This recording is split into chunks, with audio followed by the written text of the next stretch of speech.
Good evening, everybody. If you all can take your seats. Welcome to our June 3rd City Council meeting. Little different than usual. We are going to have a priority session workshop for the first hour. And so what we're going to do is let's take a quick roll call. Councilmember Johnson? Here. Councilmember Nagengast? Here. Councilmember Penrose? Here. Vice Mayor Ruddick? Here. Mayor Brownstone? Here, thank you. We have a quorum. How we're going to do this, we're going to have a quick staff report from our city manager, Matthew. And then we'll take public comment. And just so you know, we're only going to have 2 minutes per person for public comment because we've got a lot to cover in this hour. So for those of you who haven't done this before, there'll be a timer. It'll be set at 2 minutes. You'll hear a 30-second warning when you have 30 seconds left, and then a final tone when your time is up. Okay, so with that, I'm going to hand it over to City Manager Matthew Chittister. Thank you, Mr. Mayor. Staff report. Thank you. Council, I'm happy to be before you tonight with this item. I will try to make the presentation as brief as possible so we can hear from the community and get feedback from you. As you know, we go through an extensive process each year in preparation for the budget that includes community feedback and input and updating our strategic plan. Just real quick context, as you see up here, our strategic plan consists of 3 elements. Our strategic elements, which are very high-level outcomes that we try to focus all of our energy around, and then annual council priorities, which are more focused and really help to drive the budget decisions, and then our capital improvement program, which is the projects that we endeavor to undertake each year. As part of this process and in past years, in preparation for this year's budget, we hosted several listening sessions in February and March that included both some general sessions, one in Spanish, one with our faith leaders, and a special meeting with our downtown businesses. And that allows our council to hear directly from the public about, what's changed over the last year, what's important, and where should, from the community standpoint, the city be focusing its energy and resources. From there, we hosted a priority setting workshop back in March where the council got to really dig in and talk about its priorities and start to guide the budgeting process. The normal follow-up from that is, of course, a priorities work plan that the council adopts and then staff reports on throughout the year. This year, we're adding an extra step. We're presenting a draft work plan tonight. I would say part of it is due to the change in council membership and an opportunity to kind of revisit things. It also has to do with kind of where this process has gone over the years.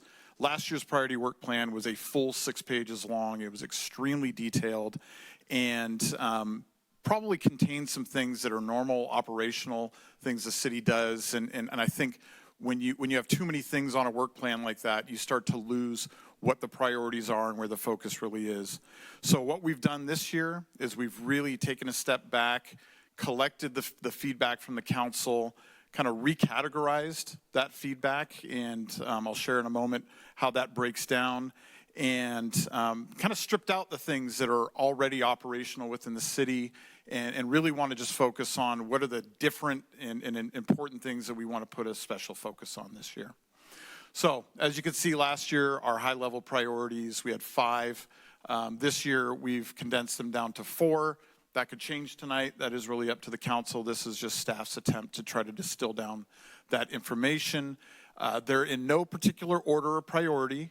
They're just the 4 areas that seem to kind of categorize the feedback we received. Fiscal sustainability being an important one, economic development and vitality, community health and safety, and housing support.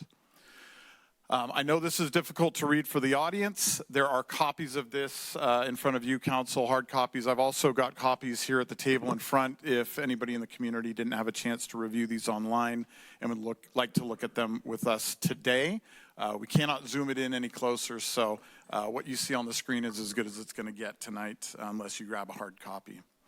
I'll just quickly run through some of the highlights here, and again, really the idea of tonight is to get feedback.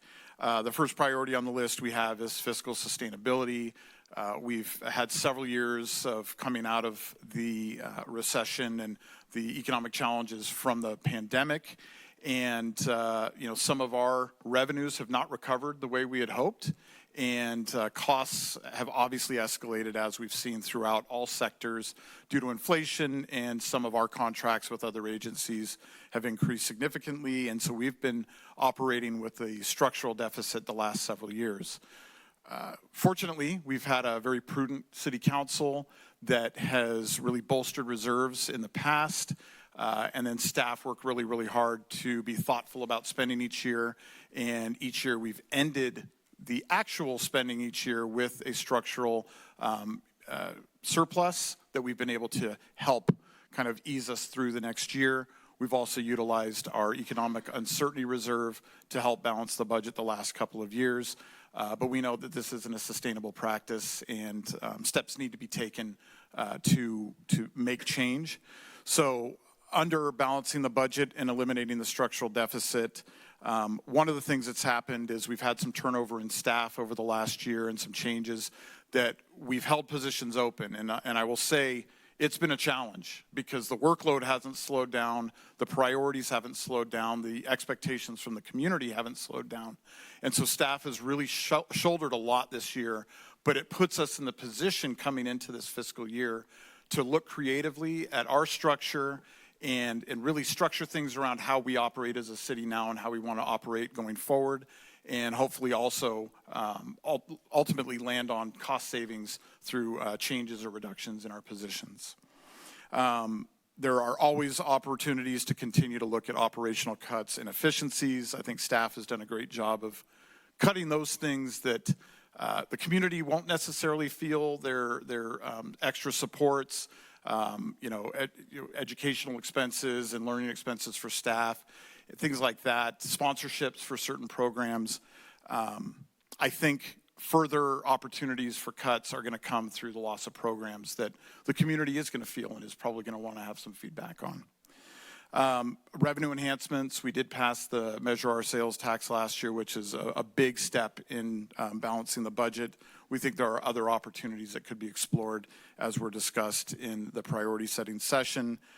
There was discussion of exploring a Citizens Financial Oversight Committee as a way to help look at our expenses in different ways and look at our approach at seeking grants.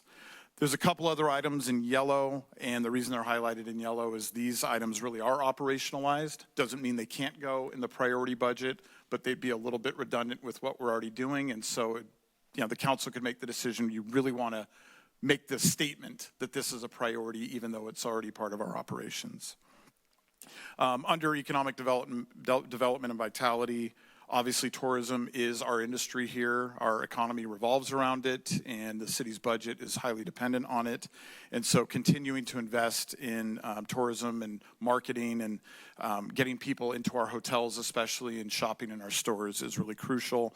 That is very operationalized within the city manager's office, but again, maybe a statement the council wants to make. We really want to focus on developing and providing some improved business supports to help our local businesses thrive and do well as lower the bar and the barriers of entry for new entrepreneurial opportunities and new businesses that want to come to Half Moon Bay. We really want to look at improving our maintenance and infrastructure, especially in our downtown and the areas where tourists come. It'll improve the quality of life for everybody and help ensure that many people are enjoying this community and hopefully spending money here. Some of the things that we've identified there in collaboration with the Downtown Association and the Chamber include looking at taking over the street pole banner program and developing some good policies around that, improving the sidewalk furnishings that we see up and down Main Street and some of the side streets, And one thing we've heard a lot of is challenges with safety and accessing businesses due to some of the large vehicles that park on Main Street, and potentially going to a compact-only model on Main Street. Parks and Recreation, we think, plays an important role both in health but also in economic development and vitality. And so continuing the Magnolia Park project, that's in our CIP, but again, something you may want to consider including here. Better coordination with the Cabrillo Unified School District and other agencies to make sure that youth recreation programs are alive and well here, and that we're supporting them. Obviously, Carter Park is coming online very soon, and making sure we have policies and operations in place that can bring in revenue and bring in new events that increase tourism and business downtown. And then one thing we've looked at for a while is surveying our current users of recreation activities and those that aren't, and what else should we be adding to our service offerings, and how do we bolster those programs to meet the community's needs. And then, of course, transportation and mobility improvements are really important. Those are addressed in our CIP, but as you see, there's a list of several that could be prioritized higher if that's the desire of the council. Community and health and safety, we heard a lot about this in the priority setting session. We have a contract with the Sheriff's Office that comes to an end this year. There's obviously a lot going on there, and we think that over the next year, it would be a good opportunity to review that contract, evaluate our future with the Sheriff's Office, consider an RFP if we think there are other options out there, or just renegotiate and change some of those terms. We have the automated license plate reader pilot continuing. The permitting process is happening, and those units are starting to pop up in the community, and we'll start gathering data from those shortly. Homeless support and resolution, we think, is really crucial. We know that the governor and the state of California have changed some of their policies around addressing homelessness and encampments. We know it's always been a challenge here in Half Moon Bay, and something we want to stay on top of, both for the quality of life of all of our residents, but for the well-being of our unhoused population. The county has an encampment ordinance that they adopted last year that if we were to adopt something similar, they would provide extra support and enforcement. And so that's something we think we should explore. And there was talk at the priority setting session about exploring sanctioned encampments. It's something we tried to do several years ago and ran into a lot of challenges. It's hard to even do it in a legal way, and finding a place to do it can be challenging. And then, of course, you need to pay for services. So there's a lot there. Kind of working quickly through, there's healthcare access. A lot has happened with urgent care, and work with Seton Coast side. We hope to see that grow. Our safety element and emergency response planning, we want to make additional efforts there.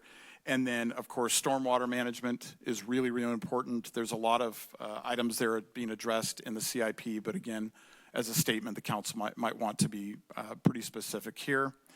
The last item on this section of the list is something I think we need to spend some time talking about tonight. The city approved a coastal development permit to begin closing the gate at Redondo Beach Road again.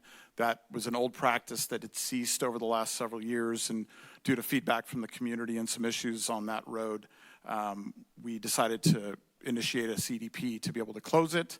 The Coastal Commission recently, and that CDP was approved by our Planning Commission.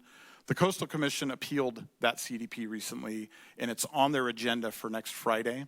And we have some options we think we need to talk through so that we're being strategic about how we address that appeal hearing and that plan going forward. Under housing, traditionally we called this affordable housing. We shifted it to housing support because we've heard a lot of feedback that there are lots of people that need help with housing, not just people that are in the lowest of incomes, but some of our middle class folks, our teachers and our government workers and others. And so we've kind of adjusted the housing section to be a little bit more inclusive and look at other options. I think a key item here that came up during the priority setting was, do we evaluate Measure D and faster ADU processing through Measure D? We had talked about doing a ballot measure last year and ultimately decided not to bring that forward. It was a much broader approach, but are there some smaller things that we could do to expedite construction but still be within the spirit of Measure D? The housing element, of course, is a key priority to get that finalized, and we're working closely with HCD on what we hope are the final steps for that. And then recently, the council decided to continue the renter protection ordinances of rent stabilization or rent registry again this year, but we'll be evaluating that about 6 months into the year. There's a couple other topics that came up. Do we revisit the electrification ordinance that was passed a couple of years ago, or do we just continue to not enforce it due to some of the legal challenges that have come up in other communities?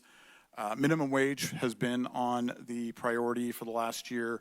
We were doing some research around it, and there's been a lot of shifts, and that may need to be revisited. And then there were a couple other items around working with CLT and working with our immigrant groups that a lot of this we're already doing, so not sure that needs to be here. So as you can see, a much shorter list, but it's something we think is realistic under the current resources, and we think we can get a lot done over the next 2 years working on this work plan. But we are open to your feedback and direction as far as prioritizing things, adding and removing things, and we will bring back a final revised and refined work plan on the 17th for your adoption. Thank you. Thanks, Matthew. Appreciate it. Okay, so with that, we're going to begin our public comments.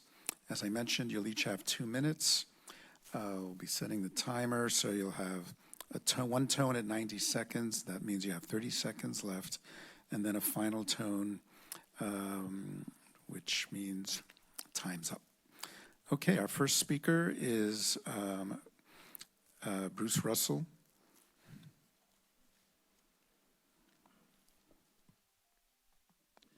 Thank you. So can you hear me okay? You have much more important priorities than what I want to speak about, but I wanted to speak about the Redondo Beach gate issue because this might be the only time this comes up before the council, before the Coastal Commission hearing.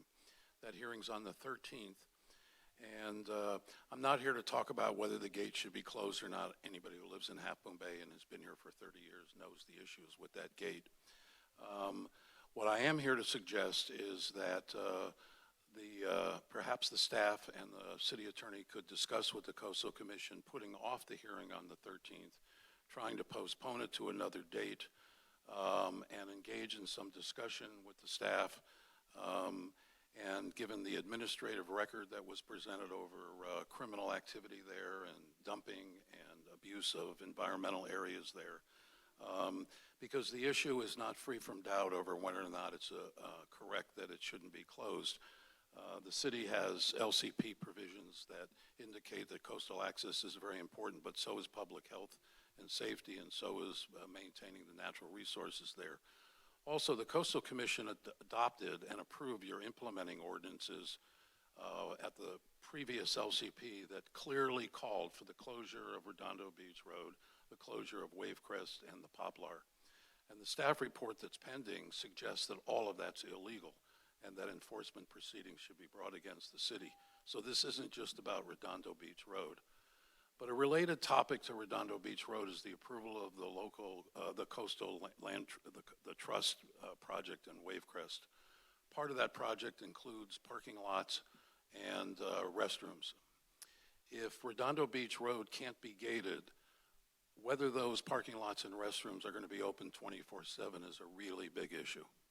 And there was a requirement that CLT submit a security plan as part of their application. And as I understand it to date, they have not done that.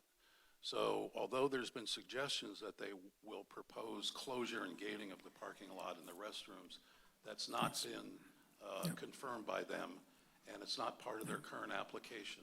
Before they can get a building permit, that security plan plus 23 other protective things are supposed to be submitted.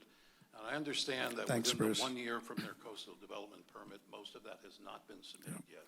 I encourage the city and the staff to keep a close eye on that security plan, because if Redondo Beach Road isn't gated, that parking lot and that restaurant open 24 hours a day Time's up. will be another encampment. Time's up, Bruce. Thank you. All right, thank you. And you'll be happy to know that we've already been discussing all those issues you've been mentioning. So I said staff has already been talking about all those very issues that you mentioned. So Glad to hear Yep. Thank you. Great, thank you.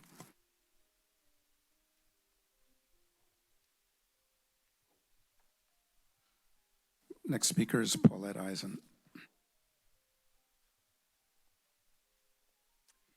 Hello, everyone. I just want to put in my 2 cents on that I think that fiscal sustainability, even though you said no particular order, needs to be at the very top, because without funds, without revenue, the city can't do projects, it can't do anything that we want to do here. So I think every city council member has got to keep their eye on the fiscal aspect of a healthy fiscal budget for Half Moon Bay. But as the chair of the Parks and Rec Commission, I want to add Carter Park, which we know has been extremely expensive, way more than we had budgeted for. We have an opportunity to raise money for Carter Park, and the city so far has not dedicated. I have talked with John Dowdy about this. This is 3 years. I've talked to Matthew, 3 years talking about how we can raise money for Carter Park, and especially in things like, as this park is about to open, things like plaques, donor wall, all kinds of things, so that people can show their support for this from the community and businesses, etc. And still we don't have a single dedicated staff member to actually work on this and address this. It's not going to happen by itself. And meantime, we have an enormous opportunity at the opening to to introduce this. I've already got a couple of donors that have talked to me that want to donate towards this, and there's no program. There's nothing put together. And so here's a real opportunity that needs to be taken advantage of. Thank you. Thank you, Paulette.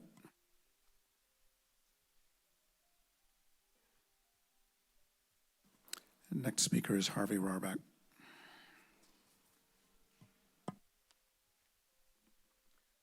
Good evening.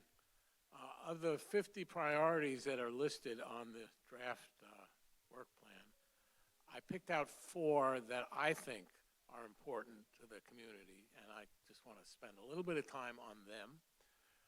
The first is the vacant house tax. I know we polled on that before, but I think if we could enact it, it would be a win-win both for housing and for revenue. So that's something to keep in mind that I encourage you to do. The other important item to me has to do with the Highway 1 intersections and Redondo Beach Road improvements. That's a health and safety issue. We keep talking about improving the intersections. Nothing gets done. Undoubtedly, somebody is going to die because of the poor intersections there, and that, to me, should be high priority. The third item on my list has to do with the watershed management. One of the questions is, do we do a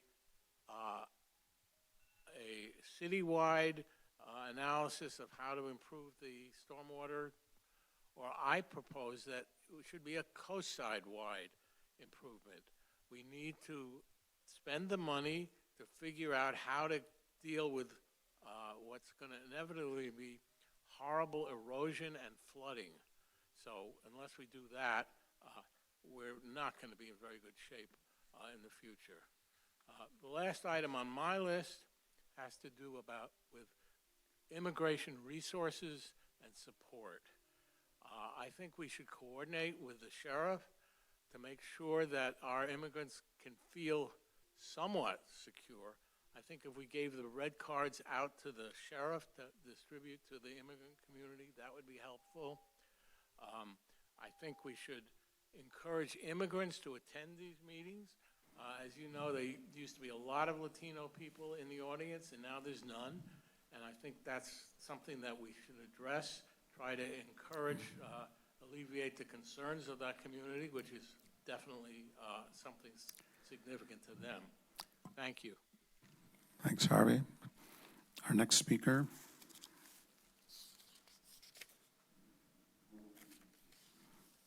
is Colleen. I can't tell if it's Henry or Henny. Henny, got it.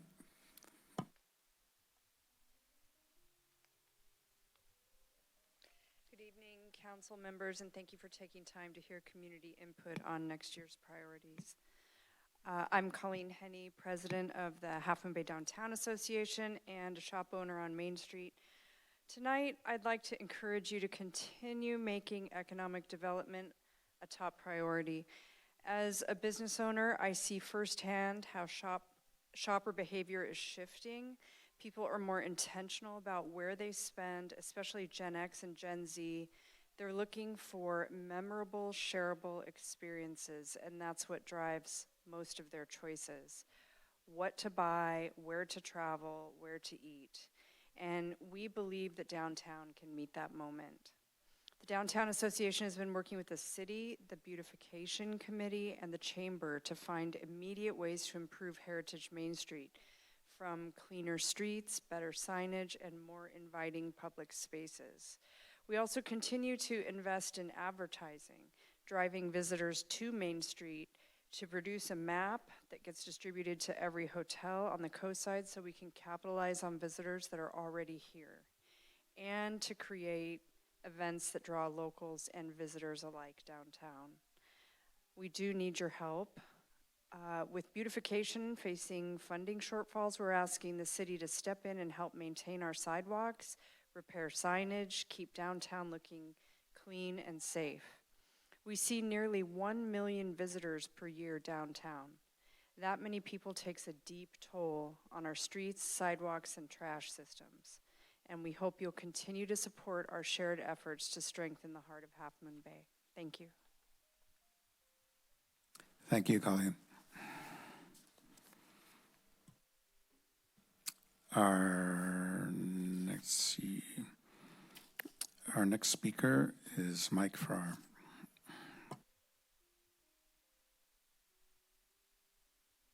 Good evening, Mayor Brownstone, council members. What brought me here has been spoken to previously by Mr. Russell, and I'm somewhat familiar with Redondo more than the other roads, and that gate was put in 1985 in response to vehicle arson, biker gangs fighting out there, a woman thinking her child had been burned, and one of the guys that was involved in it later killed a bunch of state inspectors at his factory. You can use Google and get all that. So it wasn't a minor issue when the Half Moon Bay Police put in that gate. It was a genuine law enforcement issue. I think that applies to some of the other areas, but I'm not as familiar with them as with the gate at Redondo. I think I didn't like the way I read that staff report. I thought I saw more irritation than Peter Douglas would ever have allowed in his staff report. Maybe it's because time wasn't waived.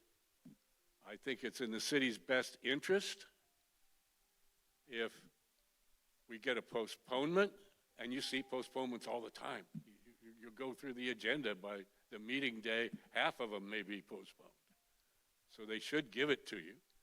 And maybe you can sit down and try to reason with these people that these are the city's police powers genuinely executed. And there are other alternatives. You could put speed bumps from hell, but really the gate is better and it allows bicycles and pedestrians. Thank you. Thank you, Mike. Appreciate it.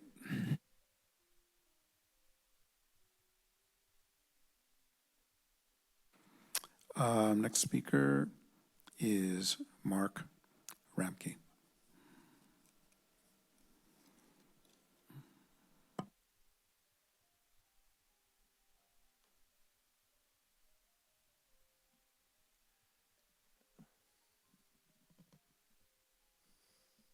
Good evening.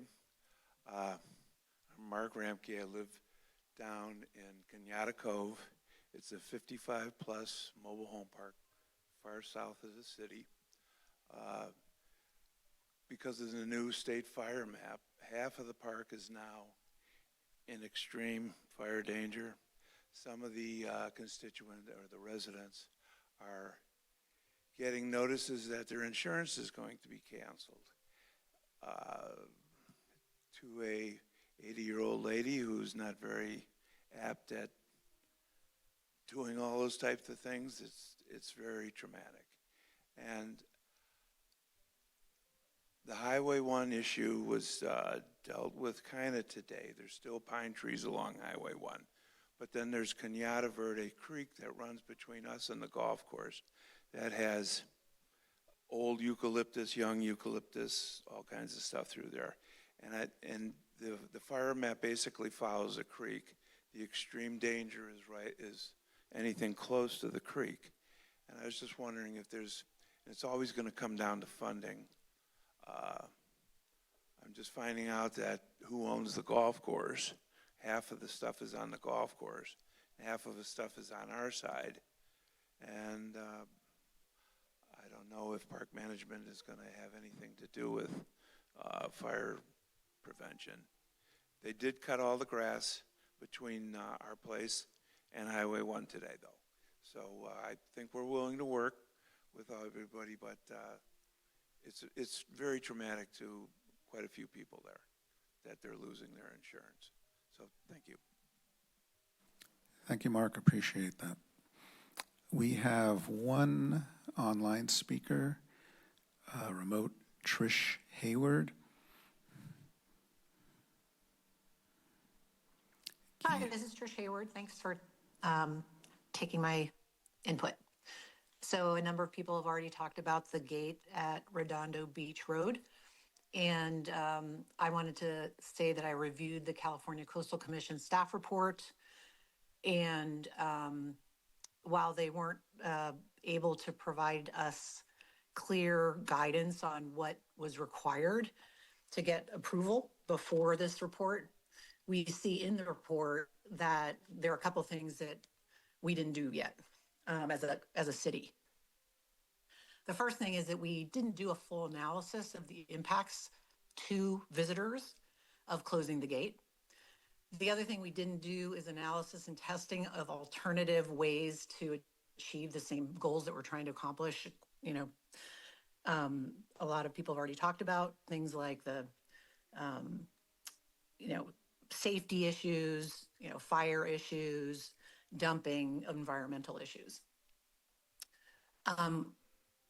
We also haven't done analysis of mitigations that are required if we did put a gate, or close the gate. So it would, for example, according to California Coastal Commission, we need to potentially put a whole new parking lot to the east of the gate. So when I look at that report, I really feel like the appeal that the California Coastal Commission is set up, and that the recommendation that the staff at California Coastal Commission is making is pretty open and shut, which says, I feel like I agree with those who have mentioned, I think we should delay this conversation that they're having on Friday, if we can, next week, and do work and pivot toward finding alternative ways to solve the problems that we're seeing. And then if we document that these solutions are not, solving the problems, then we can go back to the California Coastal Commission with details, with facts, with, analysis and testing, with what they need to see to be able to get that thing closed. And the mitigations could be, for example, Time's up, putting more Trish. patrols. Okay, more patrols, lights, cameras that are motion sensing, those kinds of things. I think that those are the types of mitigations we should consider. Great. Thank you, Trish. Appreciate you calling in. Okay, that includes public comment. Public Mr. Mayor, comment there is now was closed. one more. My bad, apologies. It was just sitting right in front of me. What can I do? I would like to invite Crystalline up to our stand. Thank you. Sorry about that, Kristen. No worries. I'm very forgiving. Thank you, Crystalline from the Coastside Chamber. And I would like to note that obviously all four are very important. Literally, without any one of those legs on that stool, the city would fall apart. So I think I would like to advocate on behalf of the economic development and vitality piece. Since the pandemic, the city has really, understandably so, prioritized the social services because the pandemic really highlighted how underserved our different parts of the community were. However, at this point, that section takes a lot of money to manage, but isn't the piece that brings money into the city through tourism and business and sales tax and all of those things. So I would like to advocate that tourism stays high on the economic development and vitality list. And just in case anybody missed it at the last meeting, when we did the annual report, we actually left something out, and that was the ask for $40,000 towards the marketing fund. Now that the hotels have increased their contribution, the $40,000 was not best spent on marketing and instead would be best spent to the projects that was mentioned before through a new super committee that beautification, the chamber, the downtown association, and the city are working on. So I would like to request that tourism stay high and mighty. We work on the banners and physical signage, and we use that $40,000 towards that. Thank you. Thank you, Crystal. Appreciate it.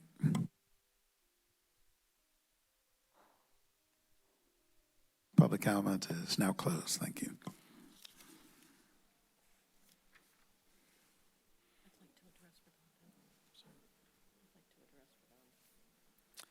Yeah.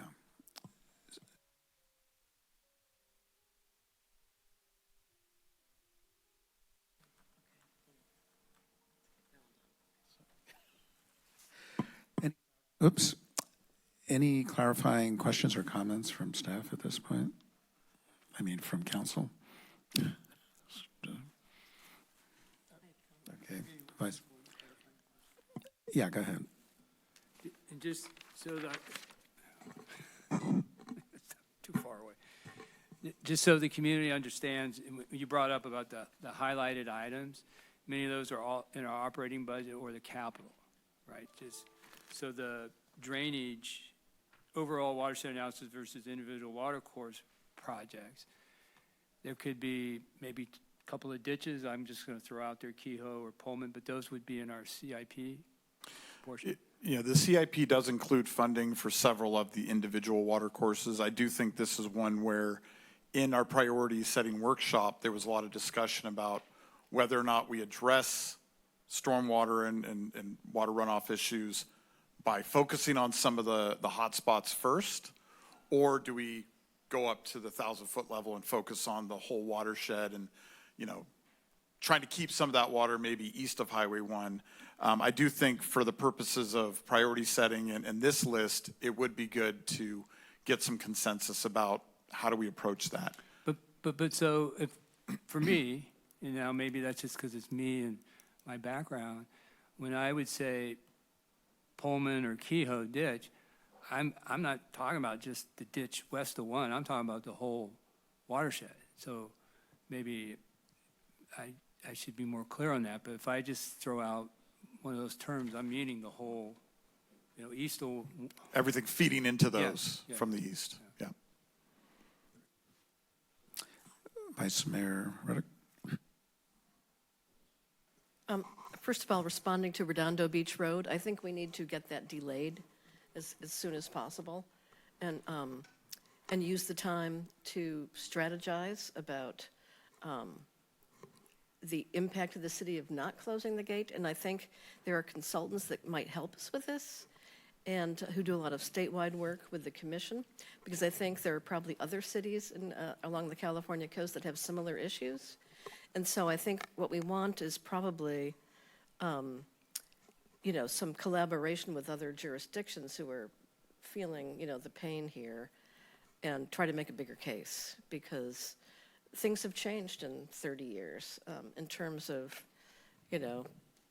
all kinds of security issues and wildfire and things like that. So I don't want to, go forward too fast and then, be punished by the Coastal Commission, because currently their staff report looks fairly punitive. Yeah. And I don't like that. So I think the first order of business is to delay that. And I just want to address the issue of economic development and vitality.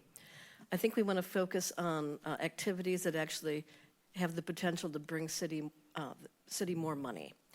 And, I think we need to work with the Community Development Department to find ways to, make it easier to start a restaurant, to make it easier to start a business.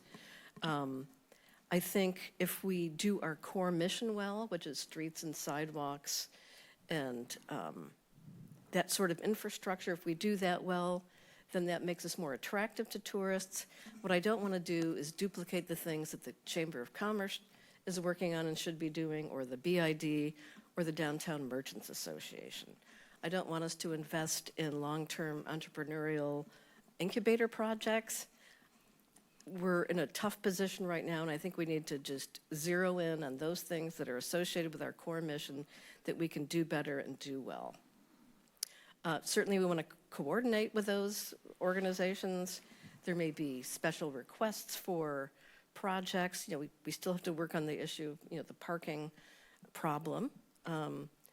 But what I don't want to do is invest and spend a lot of time and money on things that have maybe, long-term potential, because I don't think we can afford that right now. So I want us to be very careful about any investment in tourism, because I don't think that's really core mission.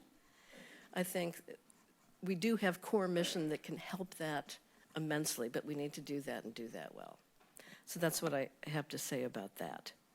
And in terms of stormwater, I think we need to identify some projects, because we already know where there are problem areas like Pullman, and we know the impacts are sub-watershed wide there. So I want us to do that. We already have some work done for Kehoe, and I think we need to pursue that. There was the county did a study on stormwater and identified expansion of the Caltrans mitigation site as a potential project for funding, and that's tied to the Kehoe watercourse as well as runoff on the east side of Highway 1. So I don't think we can be totally big picture, because the needs are great and some of them are very urgent, as we know. And we're going to talk about one, tonight. For me, the number one is fiscal sustainability, and I think we want to approach it on a multi-year basis and not just try to make it work on a year-by-year basis. I think we need a 5-year, plan on how we're going to deal with this, because it's structural, and we're heading, I think, into long-term economic headwinds. They're going to affect, what we can do and what we can't do, and how we can raise outside, funding, and manage the funding we have. We might lose, the vehicle fees that we get, from the state through the county. There's a lot of uncertainty, so we can see what's going on in Washington, D.C. So I want us to be very careful, and I want us to prioritize that first, and then, second, working on things that we can do to bring the city more money in terms of what we can control, and we can control the permitting process. So that's where I want us to focus our time. Thank you. I agree with the Vice Mayor that fiscal sustainability is top priority. I like the idea of multiple year budget planning with certain levers. If we don't approach us, if we don't hit a certain goal, then we have certain consequences that kick in. I don't want to keep spending down our rainy day funds and our reserves, because a lot of that is specifically designed for really heavy rainy days when we need emergency money. So we've done a little bit of that, but I'd rather just see a year-by-year fiscal plan, and again, where we have the levers for knowing what happens if we don't hit certain goals, and what things we'll need, whether, and we'll get community input, which are the priority services to maintain, no matter what, which ones we have some choices on, but in some places we might need to cut some services in order to save money. So, these are tough times all over. Our occupancy tax has never really fully recovered from COVID, but it is showing signs of improvement. We have a sales tax that's only a few months into play, so we're not quite sure how much money that'll bring in. So, it's not all dark and gray. Then again, we've got a lot of unpredictability on things that right now we don't have a lot of control over, so we don't know where all these economic indicators will go from things going on in Washington. So we're going to need to be nimble, but all the more reason to have, 5-year plan's great. It'd be great if we just make sure we have a 3 or 4 year plan, but have those points where will we have to draw back immediately if we see we're in an emergency that is unsustainable. And by the way, I really appreciate all the comments this evening from public who is here and online. So you'll be happy to know that a lot of things you've brought up we've already been discussing, but always appreciate the validation from the public that we're on the right track. Let's see. So now, wow, we've got a whole 9 minutes left. Yeah, I didn't think you had comments before. Okay, great. Councilmember Penrose, please. Yeah, obviously fiscal sustainability is incredibly important. When it comes to, and I think a 5-year plan makes total sense. If we look at Main Street and we look at our lovely McDutra Park that we work very hard to make it colorful in the summer, and we have banners up and we have entertainment there. Right next to it is a dirty, windowed attorney's office. An attorney who said, oh no, I'm going to create all sorts of foot traffic on Main Street. That's why I want to purchase this building. We haven't seen anything except closed doors and dirty windows. That's number one. Number two is the old Coastside Printing Building. We need to deal with that. All these fancy signs we want to put up and flower baskets aren't going to do anything if we've got a downtown with buildings that look like that. So that's basic as far as I'm concerned. I'm very much in favor of a vacant house tax. I think that makes total sense. We talked about it before. We never got anywhere with it, but I think we ought to look at that again.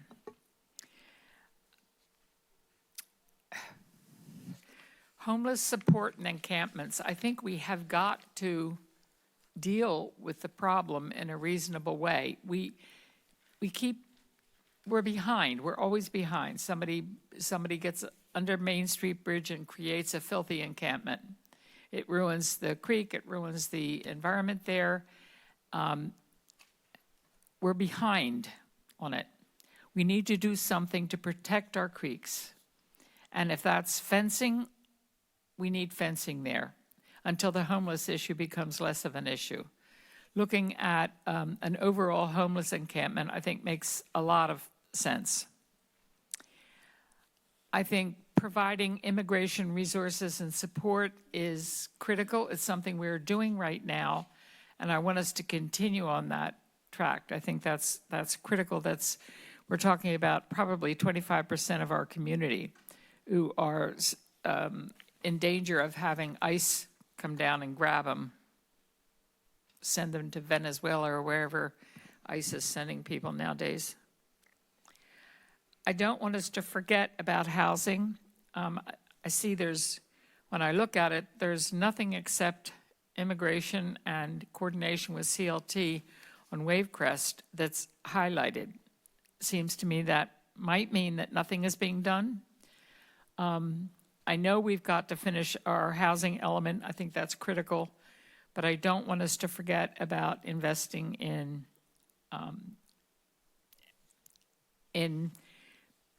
getting more housing. One of the ways we might be able to do that and look at is getting grants. And I don't know right now if we have somebody sitting there at his or her desk 40 hours a week applying for grants, but we ought to. We ought to. We cannot do this on our revenue. We need help. We can't do anything without grants. So let's get somebody working on that. Let's get a full-time grant person. That's all I can think of right now. And just to clarify, I see, I was a little confused by your comment about the other topics and then realized from a formatting standpoint, it looks like that's part of the housing item. It's separate. So that should have been highlighted differently. But the work around creating an environment for developers to develop housing, working on the existing projects that are out there, that all remains operational. So just, it hasn't fallen off, it's just operational and wasn't part of the discussion at the last meeting. I'm not sure what you're saying.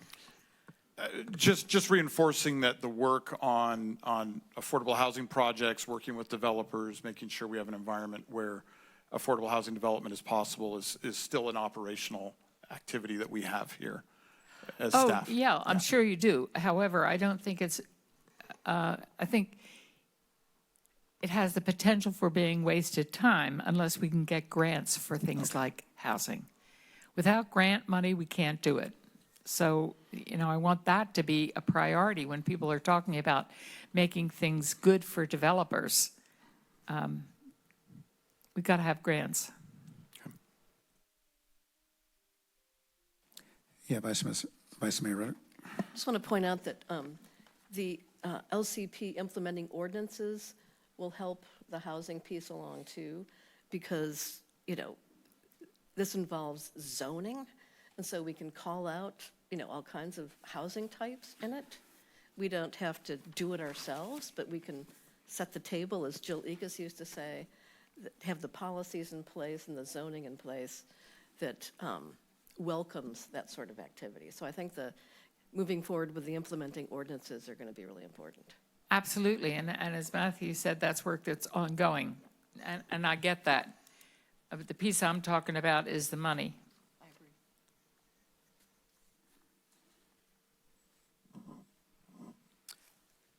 agree. Okay. We are at our hour. I think we need Patrick and... Oh, I thought did you have any comments to add? I'm sorry, Patrick. I think you did before. Yes, go ahead.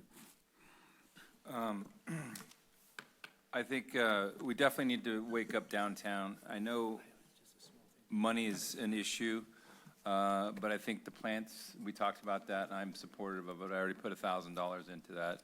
And Paulette, I'm putting $1,000 into your campaign just to kickstart that. So I just want to get going on things and address, just make downtown like Disneyland is what I have this envision, and bringing it back. We have a lot of vacancies now. It's bothering me as I pulled in here for this meeting off to the left where the old Pasta Moon is. I'm noticing there's a lot there. That bothers me because that's the first thing out of the gate that you see on the left side. The other thing that's bothering me is little things, and it doesn't mean I'm going to try to make a change. It's just things that how I'm perceiving our town.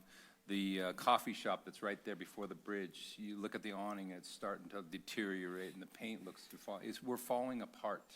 We need to entice and try to get our business owners to put a little bit of love back in our town, which we had back in the day. If we look at the Safeway across the street, whoever the developer is, we need to praise them. Look what a great job they're doing. Eventually, those signs will come up. They have those temporary. The place is looking great. So if we slowly evolve, we need to tell these people that they're doing a great job and appreciate it and acknowledge them for that. I think the Safeway Corporation, whoever owns it, I have no clue. But that is, it's looking really good. Fiscal sustainability is number one, of course, and that is, to me, it means basically bringing back our downtown to the way it was, getting restaurants and permits quickly so that we can turn things around and get people in there, not have a construction-looking zone, make sure that if we do anything, like I know Cotchet's doing some things, but try to make sure that it's not looking bad all the time and to get things moving and not hold them up. That doesn't mean like, you know, doing something illegal. I'm just saying expedite things to get things moving so we can get them back in business. Vacant house tax, I totally agree with. Harvey, you brought that up, and a lot of other people have brought that up.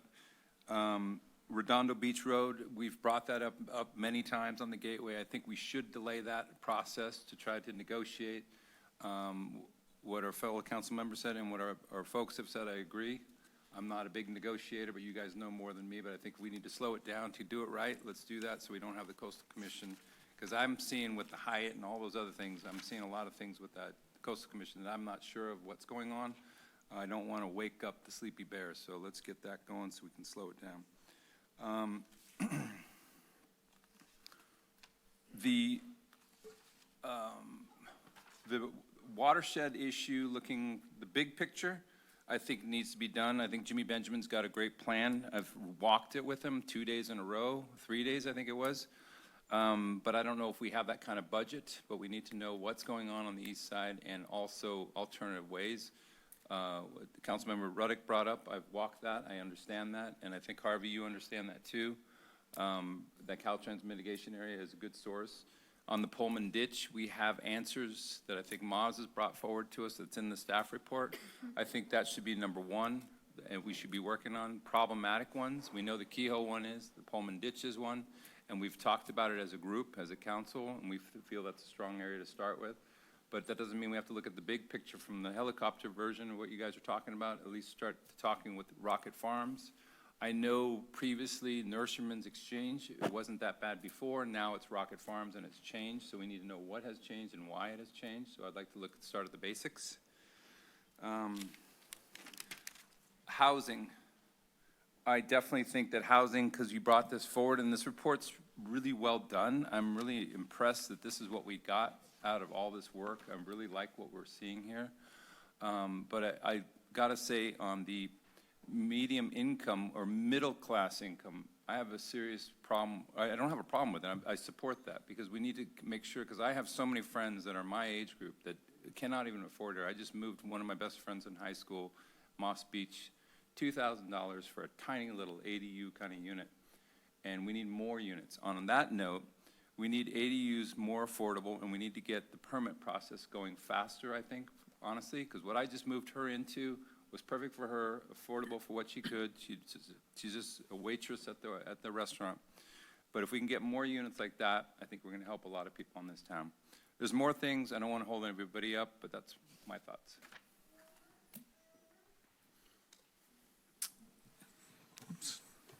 Councilmember Nagengas. Thank you, Mayor. I first want to acknowledge this is my first doing a priority setting on this side. I've done them on the other side, and it was very eye-opening. I appreciate and I thank the community for all their input. There were many meetings that I attended. There was a lot of interested community members that provided us input to come up with this draft document that we're looking at tonight.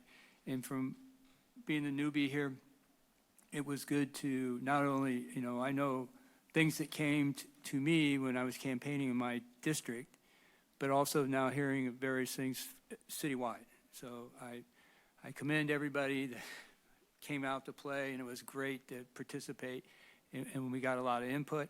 I'm not going to disagree anything was said. I support everything all my fellow council members said, and I'm move on. I think there's some things that in the next meeting during the budget process, there's some things that tie in together that we're talking about tonight that will come up there too. So I'm happy, but I know you said the gate's the biggest issue. Is that we're all in agreement trying to postpone that? Is that what we're doing? Okay, I'm good. Yeah. Mr. Mayor, I know we're short on time, but when I think of the gate issue, the Redondo Beach Gate Road issue, it's clear, and we're already exploring how to get that hearing moved to a future date so that we can spend a little more time strategizing and prepping.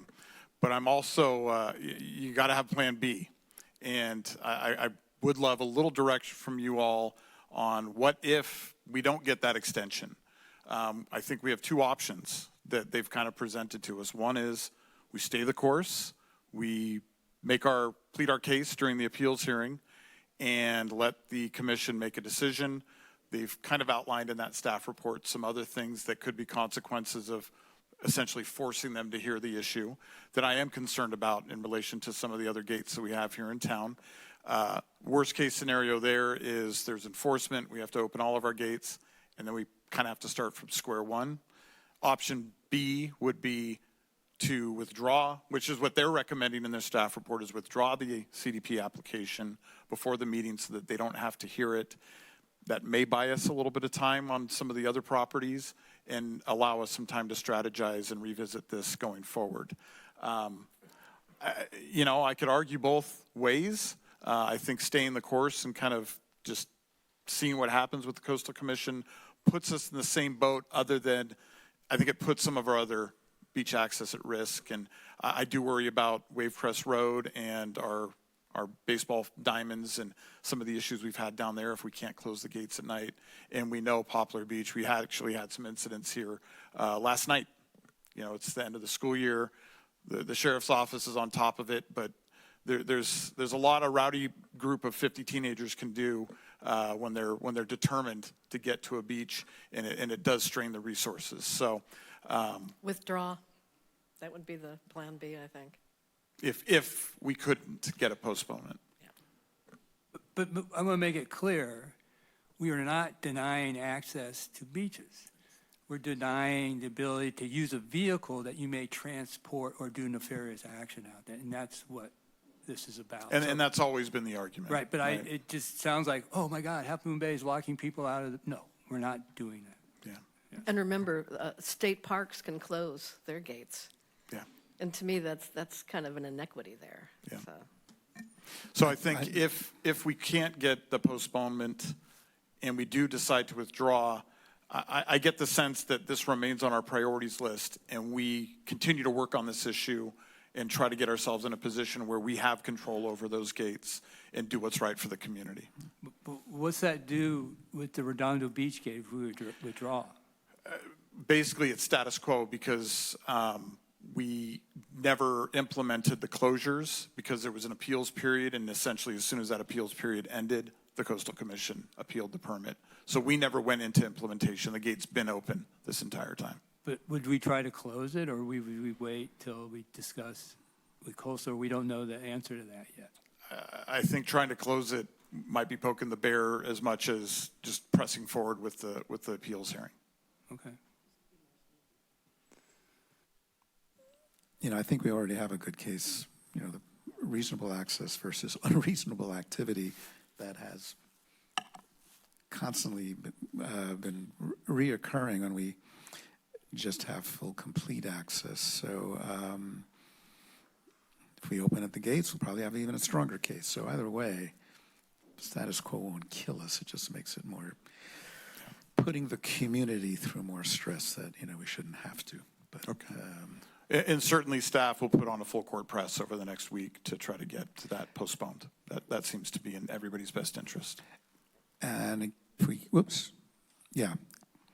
and we should also, if we had to go to hearing, make sure we have the right speakers, next time. So, which we already have, so you might as well start calling them and see if they'll be available. Should we go that route? Yeah. Is that plan? Yeah. But Plan B is withdraw, so we wouldn't have to worry about that, right? Correct. But down the road, there's going to be, okay.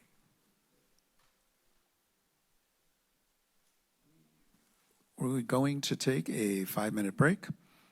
And thank you, everybody. We're just wrapping up. If those who are coming in on time, we were wrapping Mayor, up. can you adjourn? This is a separate meeting, so I would suggest you go ahead and adjourn this meeting and then do the break. Thank you, Catherine. This first meeting is adjourned. We will resume our full council meeting at 7:15. Thank you.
Evening, everybody.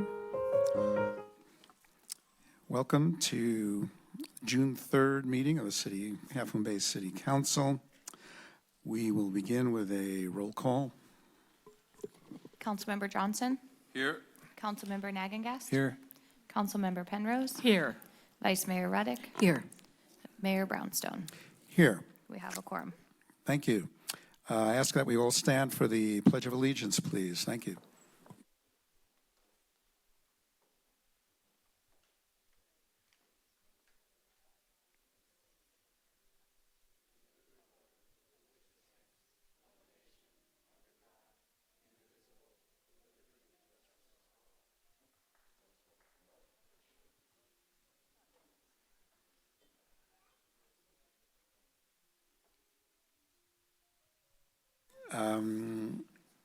Can I get a motion to approve the agenda? So moved. Can I get a Second. Great. All those in favor say aye. Aye. All those opposed? Nobody opposed. Motion approved. Thank you. I don't believe we have any proclamations or presentations this evening. I don't have any announcements. We do not have a report out from Correct. Nothing to recent report out of closed recent closed session. Any updates to council? Great. We're moving right along, folks. So we will now open up public forum for those who might be new. Public forum is for bringing up any issue that is not on the agenda. So any item that's on the agenda, everyone in the public will have plenty of time to write their comments and fill out a card. But right now, it's just to talk about items that are not on the agenda. Or that, thank you, or that might be on the consent agenda, which are the first two items under the consent calendar. Okay, so our first speaker on public forum, everybody, again, has, this time will have 3 minutes, and there will be a 2.5-minute warning. So that way you'll know you only have 30 seconds left, and then at the end of the 3 minutes, you'll hear a second buzz, and that means your time is up. So we will start. Our first speaker is Marjorie Ruiz, who is our new PG&E rep. So welcome, Marjorie. You stole my sunshine, or my thunder, I mean.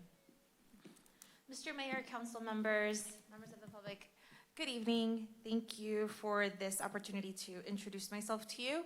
Yes, I am your PG&E local government affairs representative for the 21 jurisdictions on the peninsula. So what this means is that I am your day-to-day single point of contact. This includes department heads and senior staff. I started in late April, and I'm still learning the job, but my commitment to you here tonight on the record is the following. I'm always available, and I will do my utmost to help serve your constituents. Now, thankfully, I do not do this by myself. I am part of a whole PG&E team based out of the San Carlos Service Center. This includes gas and electric crews, emergency response, service planning, vegetation management, and everyone responsible for the customer experience. I have left my business cards with your city clerk, Maggie. I'm available to you. I look forward to connecting with you. I see excited hands taking my card. Yes, please reach out to me. Please let's schedule a coffee meeting, a walking meeting, or both. That's fine. Thank you. Matthew, I look forward to following up with you. Thanks, everyone. Good evening. And Marjorie, does that mean you're also open to calls from members of the public if they have a issue? So I am here to support elected officials so that elected okay. officials and city staff might connect directly with their constituents. Okay, just checking. Thank you. You're welcome. Our next speaker is Joaquin Jimenez.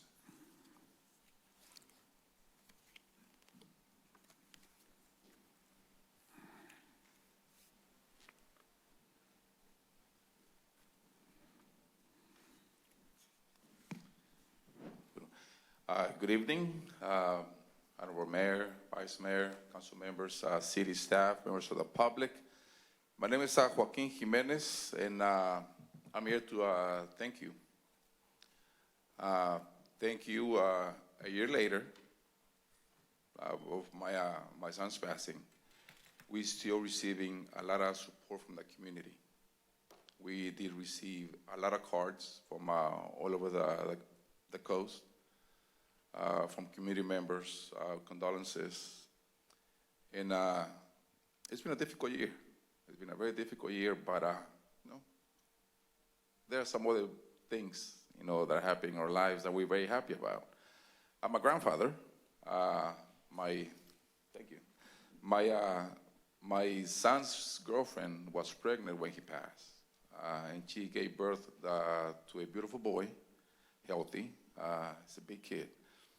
He's now 4 months as of yesterday. So a lot of good things have happened. It's been difficult. Like I said, my daughter, Myla, just graduated from Chico State with a degree in bilingual education with a minor in Chicano studies and Spanish. And she wants to come back to the coast and teach. Eventually, she has 1 more year to get her credential, and then she'll be back in Half Moon Bay as a teacher. A couple weekends ago, we had an event, in Half Moon Bay downtown. A lot of my son's friends, came over. They rode, and then they were at McDutra. We have music and motorcycles and a few cars parked on Kelly in Maine. So I want to, say, thank you, city staff, also the fire department. I haven't had a chance to thank them all. Sheriff's office, and everybody who's been, empathetic, and about, what happened to us. So, life moves on. We still have a lot of things to do, and we're still around. So I want to say, thank you. Thank you, Joaquin. Congratulations on the birth of your granddaughter and graduation of your grandson, and graduation of your daughter. Thank you. Our next speaker is Alicia Akel, if I'm pronouncing your name properly, and she is from Chase Bank. Okay. Thanks for coming. Good evening, everyone. I wrote it so I don't forget anything because it's very important why I'm here. Hello, everyone. My name is Alicia Akel, and I am coming from the Chase Bank that we recently opened in town. I am here today to talk to you about a very important topic that requests our attention: scams. Scams have increased, and it's our time to create awareness to protect our loved ones and to protect our community. At the bank, we have seen an increase in different types of scams, and I'm here to share a few examples so we can start spreading the word and start creating more focus in our finances. Some of the most recent we have seen are letters from financial institutions requesting for you to log in to a certain web page or calling a number to confirm your information. Emails or texts that request for you to click on the link to update your information. This can look like it's coming from your bank or from another financial institution or from a toll or from the government or things like that. And calls from collectors demanding payments over the phone. We have seen an increase on those. A lot of our elderly are affected, so I just wanted to make sure that we create that awareness.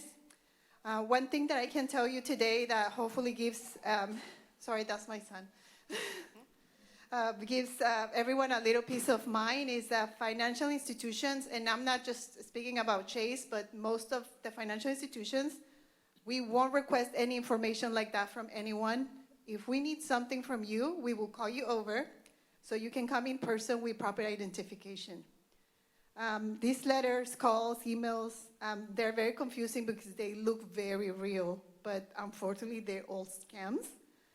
Some steps that we can take together is if you or your loved ones get these type of scams or messages, please reach out to someone that you trust to confirm they're legit before you take any action.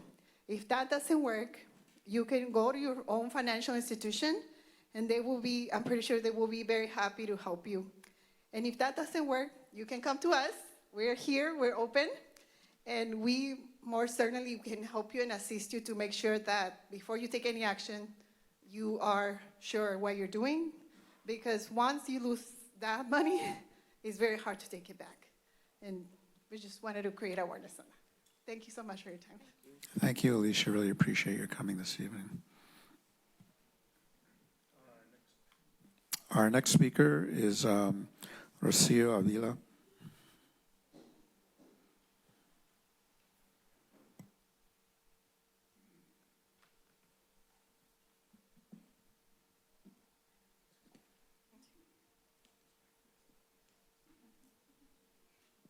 So she's going to provide her comment, and then I'll go ahead and give you a interpretation afterwards. Great, thanks. Hola, buenas tardes, miembros del concilio y personas. Mi nombre es Rocio Ávila y soy miembro del Comité de Viviendas Justas de Half Moon Bay. Nuestra abogacía por viviendas asequibles sigue. La comunidad necesita del apoyo de la ciudad para seguir apoyando el desarrollo del elemento de vivienda. Hay personas que están desesperadas buscando un lugar donde rentar porque les están pidiendo el lugar donde viven. Familias que están pensando moverse a buscar renta en otro lugar por la falta de vivienda aquí. Si las personas empiezan a moverse a otro lugar, ¿quién va a atender sus tiendas, hoteles y restaurantes? Se ha hablado de que quieren que Half Moon Bay se mejore para tener un mejor turismo. Pero ¿quién va a atender sus negocios? ¿Quién les dará ese servicio a los turistas que vengan aquí? ¿Y quién trabajará para las personas que necesitan de un trabajador para que puedan hacer el trabajo que muchos no están dispuestos a hacer? Piensen que esto también beneficia a Half Moon Bay, el tener a trabajadores esenciales y trabajadores agrícolas que cosechan los vegetales que comemos. Todos tenemos derecho a un hogar digno. Y les invito a que se unan con nosotros a la vigilia que realizamos cada cuarto viernes del mes en el 507 Purísima. Los que gusten acompañarnos, nuestra abogacía por viviendas va a seguir hasta que seamos escuchados. Muchas gracias.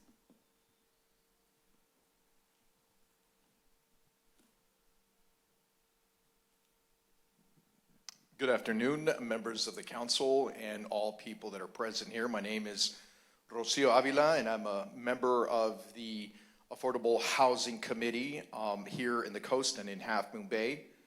Our advocacy for affordable housing continues in the community, and especially a community that needs the support of the city to continue to support and develop the housing element.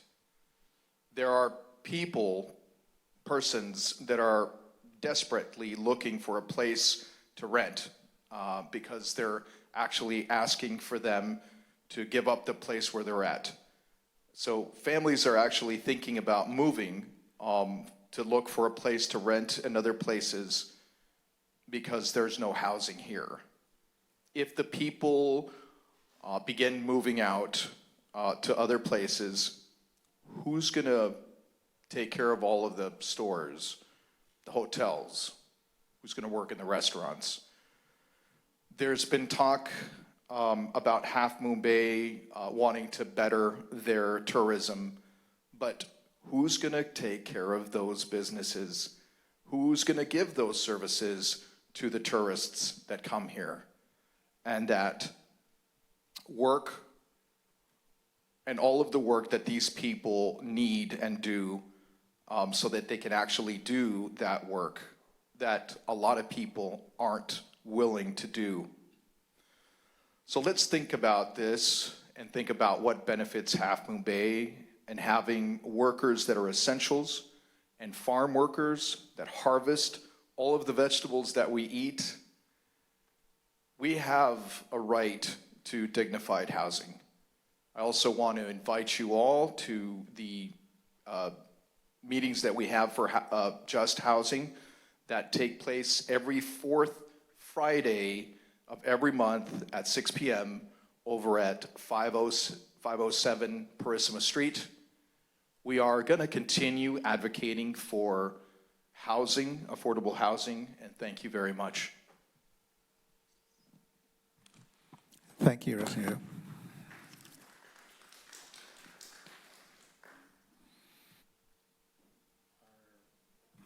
Our next speaker is Amber Stowe.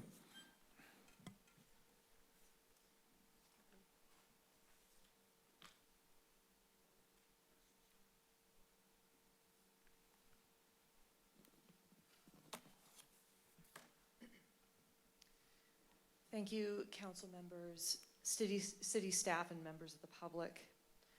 I was very disappointed by the decision to reduce the nonprofits cohort grant at the last city council meeting. Council members cited donations made during co-side gives as a justification, and the strong showing of community support for the services these nonprofits provide ought to encourage the city to follow suit rather than reduce their contributions by $73,000. Reducing services will lead to expenses later on. For example, eliminating the Senior Co-Siders Exercise Program, identified in council comments as non-essential, will lead to an increase in emergency service phone calls. When the CAL FIRE cooperative agreements next reassessed, every single call to our fire department is factored in, and those contracts will go up for the city. By cutting mental health services from ALAS and Coast Pride, we could see a repeat of the tragedy that killed a woman in the midst of a mental health crisis in 2014. Balancing a budget implies a fulcrum of sorts, but I'm wondering about the income side. I have a front row seat to the 400 block of Main Street, and in the last 5 years, I have not seen a single traffic officer come by or issue a ticket. I know that this is a service the city pays for, but I'm not seeing those services rendered. And by looking at those kinds of things and grasping some of the lower hanging fruit in our budget, I'm wondering if we could find the funds for these nonprofits instead of cutting them. I urge the City Council to reconsider its decision to reduce the grants of our nonprofits and not damage the social safety net as our community faces an uncertain economy while still recovering from the pandemic and a mass shooting. Please restore the missing $73,000 at your February 2026 reassessment, or preferably sooner. A society is judged by how we treat those least fortunate. Balancing the budgets on the backs of the poor, the vulnerable, and the elderly is not what Half Moon Bay stands for. Those who gave during co-side gives proved that with our donations. Thank you for your time. Thank you, Amber.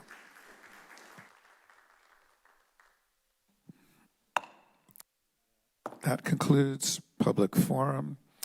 We'll now move on to consent calendar. Would someone like to make a motion to adopt the items on the consent calendar?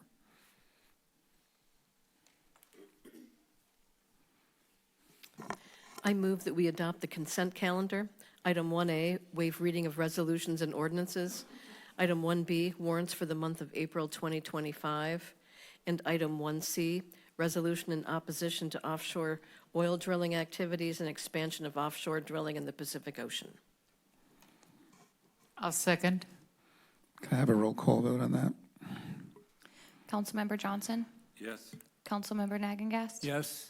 Councilmember Penrose? Yes. Vice Mayor Ruddick? Yes. Mayor Brownstone? Yes. Motion carries. Thank you.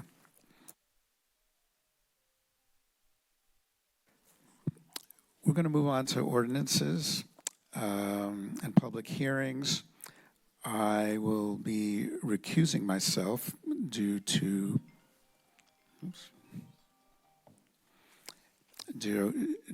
my home's location near this particular permit that we're talking about. So you'll be in the, I'm leaving you in great hands of our Vice Mayor, Debbie Ruddick, and she will continue.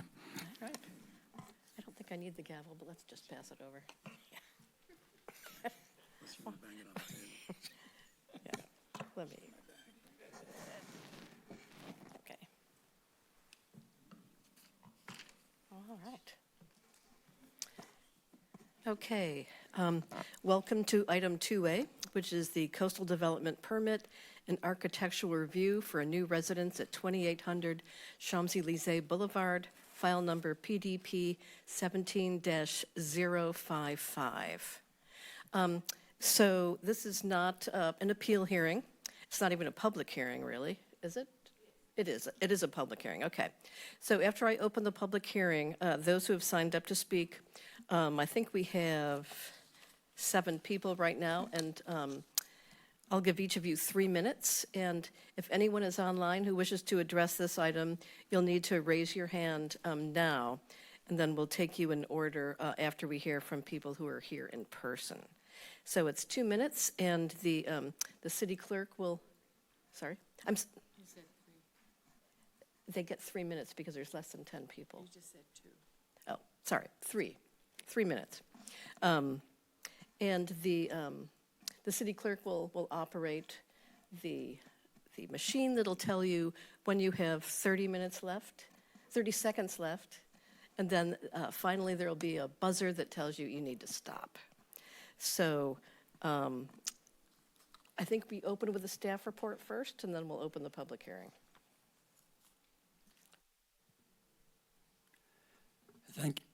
Thank you, my Vice Mayor Ruddock and members of the City Council. I'm Scott Phillips, Senior Planner in Community Development, and I'll be presenting the project. This slide shows the subject property, 2800 Champs-Élysées, as mentioned in green there. And the site is zoned planned unit development, and it's within the Stolosky-Gonzalez specific plan, which allows for single-family residential land use.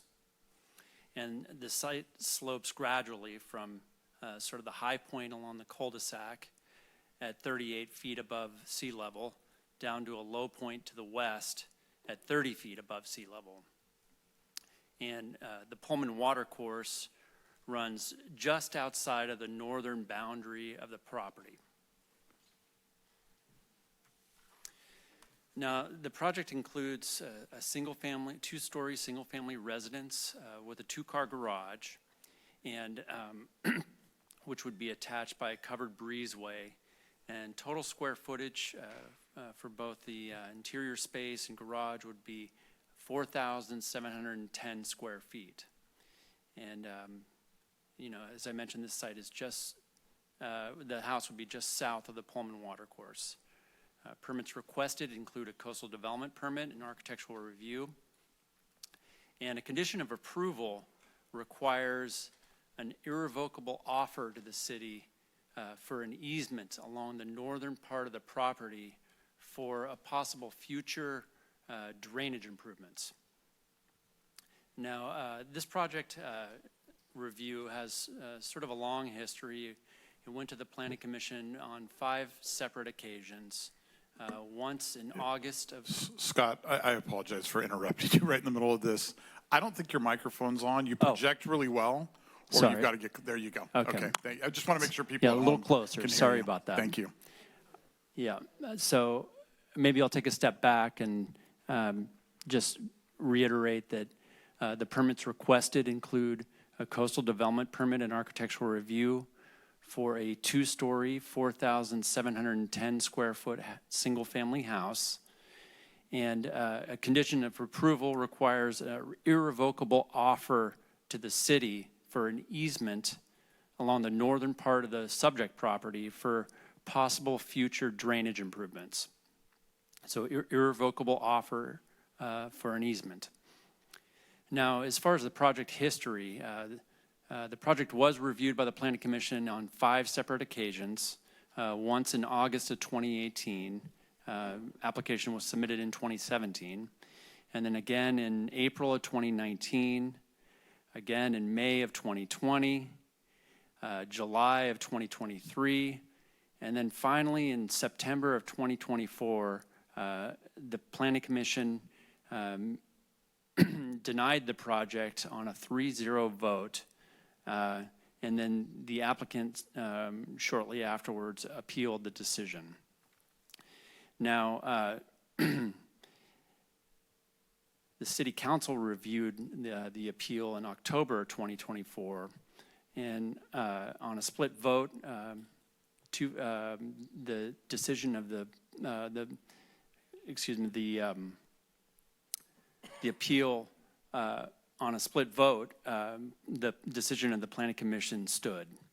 And then shortly after, in December of 2024, the landowner filed suit against the city. Shortly after that, additional hydrological analysis took place specific to the subject property. So that was one thing that condition of approval was added previously. Instead of, later during building permit review, they actually conducted the hydrological analysis specific to the site after the suit was filed. Now in May, on May 6th of 2025, a settlement agreement was agreed upon, which required the City Council to consider the project at a public hearing. So that's the primary reason why we're here this evening. Now just a little more on the project itself. This slide shows the site plan of the proposed house. You see a sort of the footprint of the house, the detached garage with the breezeway, and sort of these decorative wing walls that come out from the house that provide wind screening and sort of unique features. The house design is in compliance with the development standards for the Stolowski-Gonzalez PUD, including height, setbacks, lot coverage. And our Architectural Advisory Committee reviewed the architectural design at 2 separate meetings, and the members were supportive of the design. Now this slide shows the grading and drainage plan. And as far as grading, a net balance in earthwork would take place, for the foundation work, as well as the stormwater detention basin that's shown in highlighted in blue, sort of off to the left-hand side there. And the stormwater detention basin would contain water from a 25-year storm at a 2-hour duration.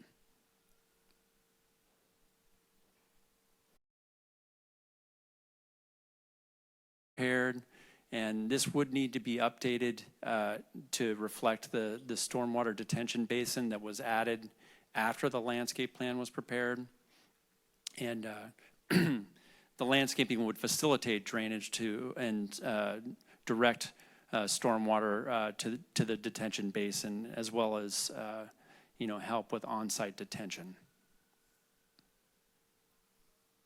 Now the floor plan of the new house is a reverse floor plan with the primary living space on the 2nd story. This slide shows the first story with the bedrooms and garage, and then you can see the breezeway in between.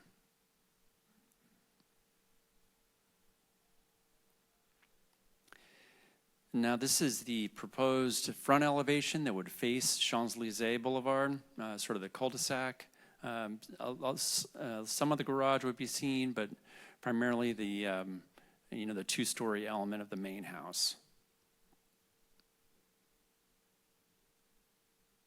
And then opposite that, this would be the west elevation.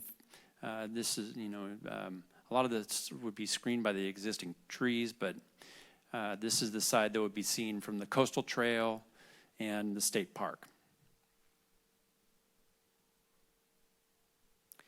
Now, south elevation, this would face towards Young Avenue and Dunes Beach.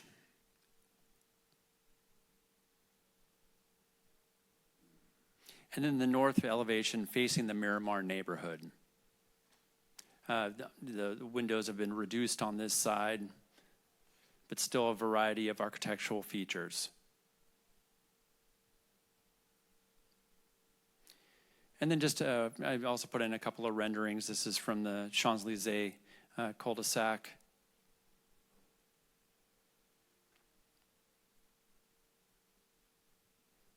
And this shows the breezeway in between the garage and the main house.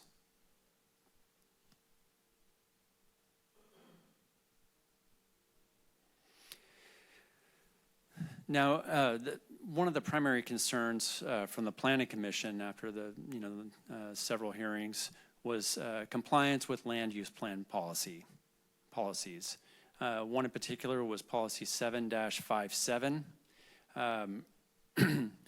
requiring new development proposals to be evaluated for potential impacts to adjacent and downstream properties and flood protection. Now, previously there was a condition of approval requiring site-specific hydrological analysis. That has been done now, and sort of after the previous city council meeting, and was attached to the staff report as attachment 4. Now, also policy 7-51, which was on that same subject of making sure that there isn't any flood hazards to, the actual subject property as well as the surrounding properties. Attachment 4 does include the most recent hydrological analysis specific to the subject property, and the conclusions within this report note that the project, including the associated flood protection measures, will not create an adverse, direct, and/or cumulative impact on either on-site or off-site properties.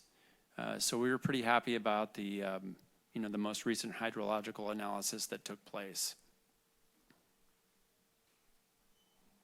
Now, as far as the noticing for this item this evening, we did post the site once again. We mailed notices to all the neighbors within 300 feet. We published a legal notice in the Daily Journal. And we did receive several emails, with, comments from community members. A compilation of those emails have been attached to the agenda on the city's website and noted as attachment 8. Those have also been forwarded to the city council members, and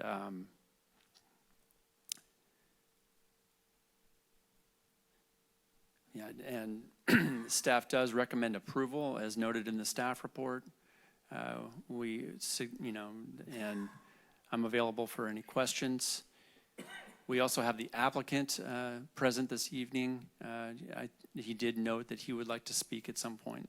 So, thank you.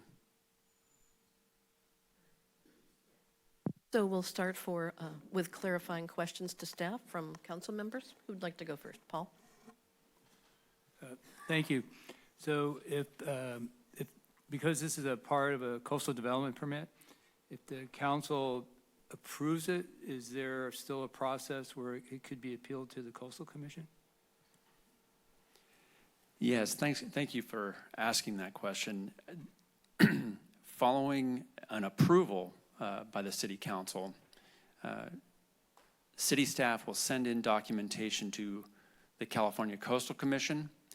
Once they receive the documentation, then the 10 working day appeal period starts, in which anyone could appeal the city council's decision to the California Coastal Commission. Okay, thank you. Councilmember Johnson or Penrose? Questions? Yeah, I just want you to describe a little bit the detention basin and explain what you mean when you say it's got a 2-hour time on it. I don't quite understand what those words mean. Yeah, I may pull in Maz, our city engineer, to go into a little more detail on that. Thank you. So. Thank you. Great question. So it's the concentration of the storm. So essentially, you have different size storms and intensities. And so for the design for this particular project, it was looked at a 25-year event, which is the probability of it happening in a 25-year period, and the time of concentration, which means how much stormwater and the intensity, how much rain is falling is over a 2-hour period. That is generally the standard is a 10-year, 2-hour event is the general standard that has been practiced. But for this particular project, it's a 25-year event, so it's a larger storm event for that same duration of a 2-hour storm. Great, thank you. Councilmember Johnson, do you have a clarifying question for staff? I noticed, because we have an issue with the Keogh ditch when it has a lot of vegetation and that slows the water down. We don't have that problem with the Pullman ditch, do we? We don't have any issues with vegetation there that slows the water down. You know, I think at any given time, you know, any drainage could be affected by, you know, foliage and if, you know, lack of maintenance. And now the Pullman water course is outside of the subject property. So, you know, last I saw it was pretty cleaned out, so. Maybe I can provide a little bit more context. So, please.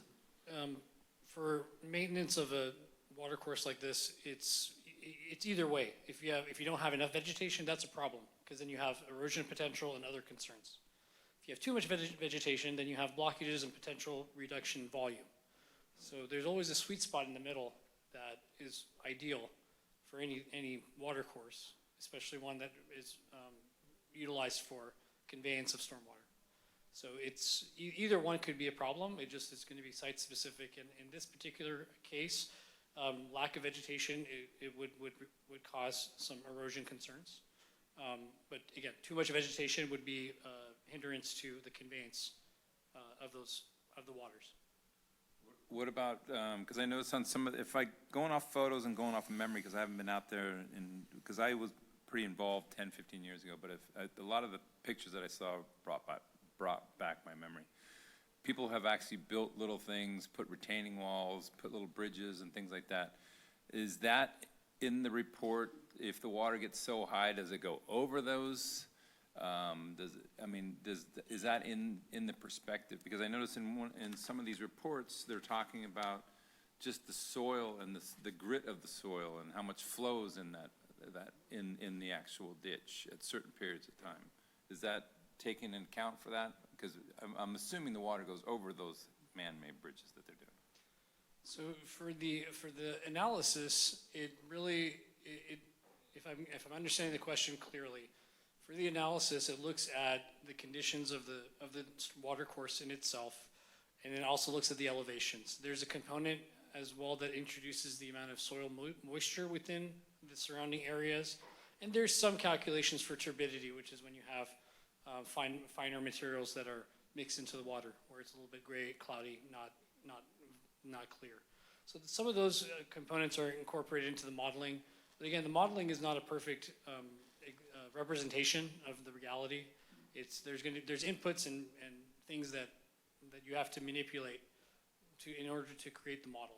It's meant to be a snapshot and a good representation, but it's not going to be perfect in any given sense. But overall, there are a number of factors that go into that modeling. That is one of them.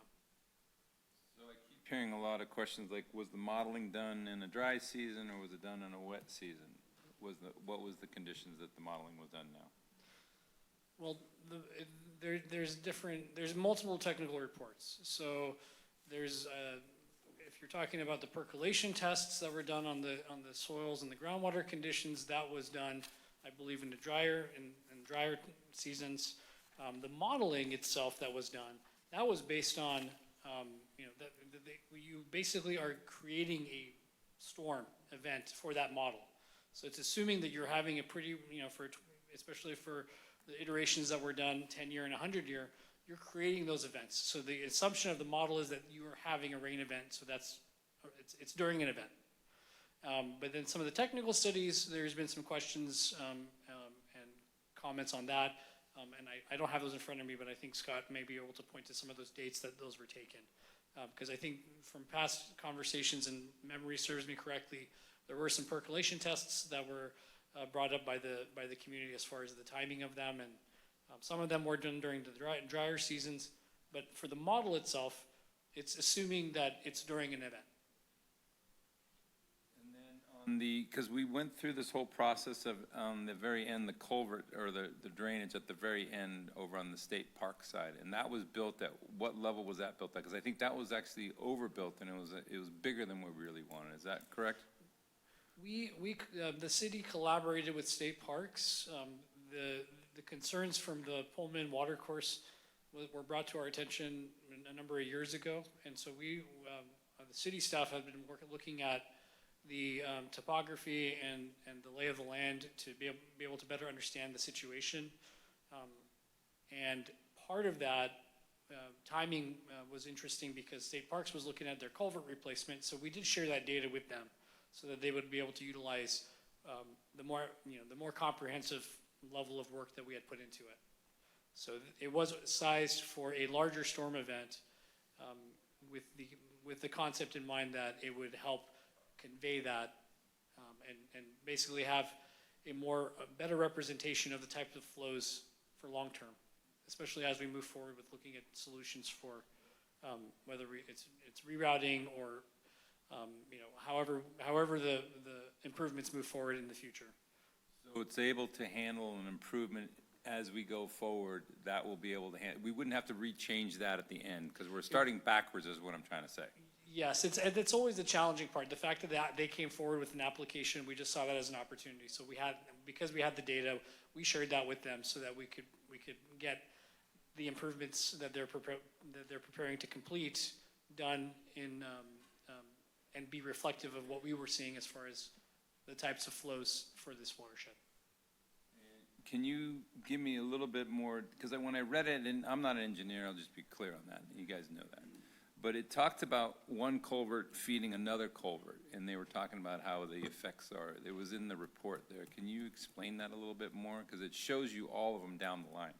Yeah, so for that larger watershed analysis that's still in draft form, we were looking at trying to connect all the different networks because there's a number of crossings under Highway 1. There's a lot of areas east of Highway 1 that are feeding into these drainage channels.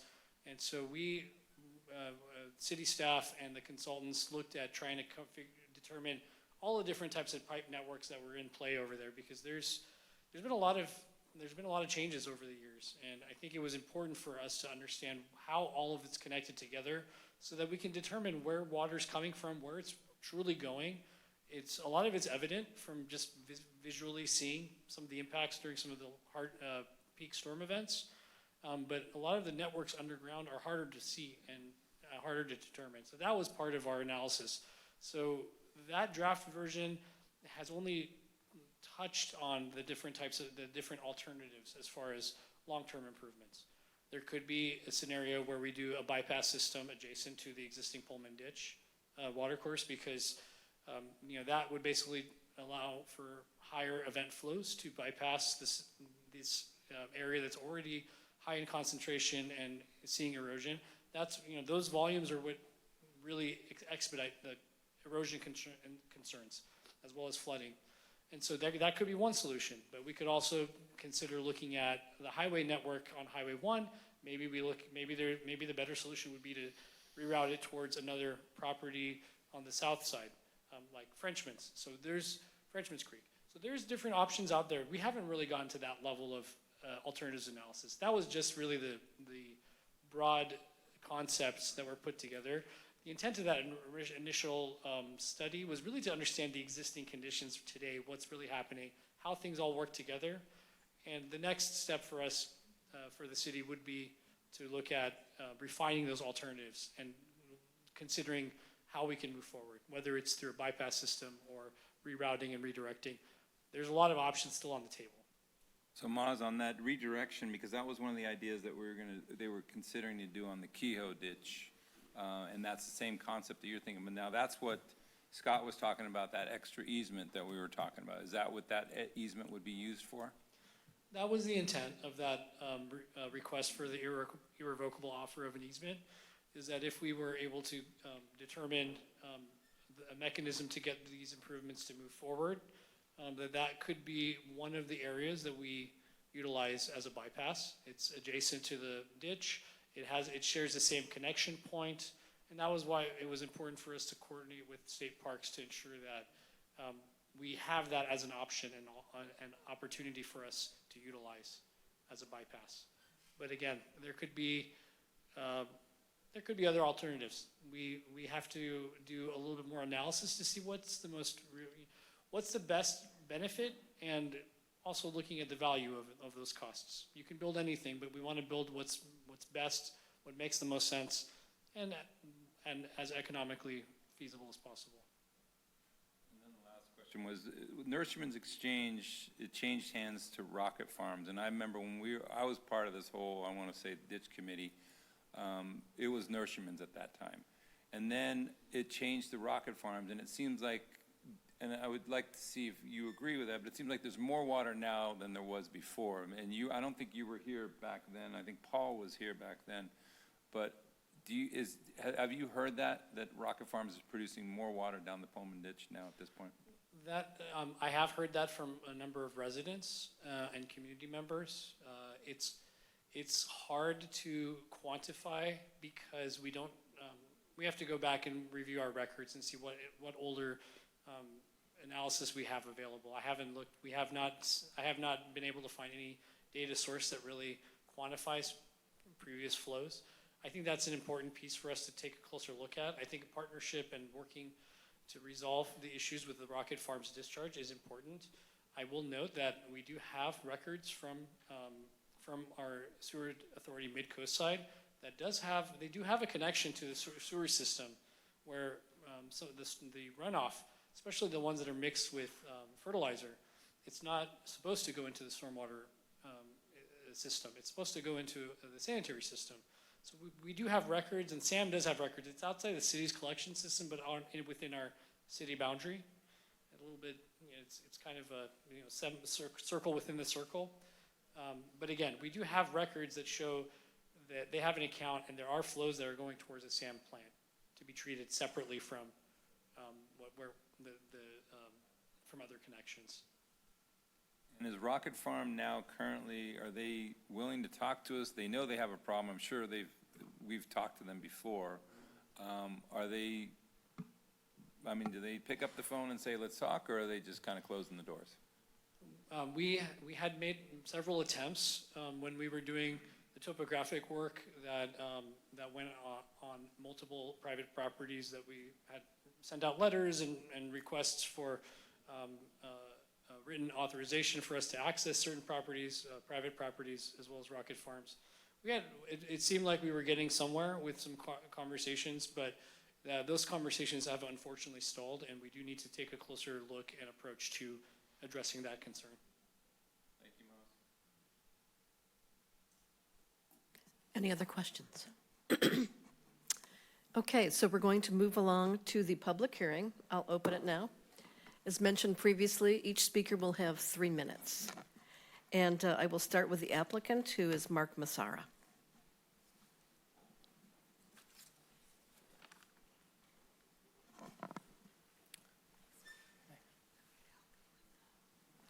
Honorable Vice Mayor and distinguished members of the council, I'm Mark Massara and I represent the applicant. Thank you for this hearing. We are now more than 8 years and 9 public hearings for this one single-family house within an approved subdivision for a project that is in total compliance with all the approved subdivision development conditions, all city development regulations, and every single policy in the Half Moon Bay LCP. Your staff recommended approval of the project every single time it has appeared before you or your planning commission, and now 2 independent, city-retained hydrologic engineering peer review firms have also found and confirmed that the project will not cause, create, or exacerbate Pullman Ditch flooding. There is simply no legal reason left to deny this project. Yet there remains some confusion and worry among some neighbors of the project, and that requires clarification. First, please read the opposition materials. Of all the opposition here tonight, none is against the project. The opposition is about the Pullman Ditch flood concerns, all of which occur off-site. Project opponents, all of them, demand you deny the project until their off-site flood concerns are addressed.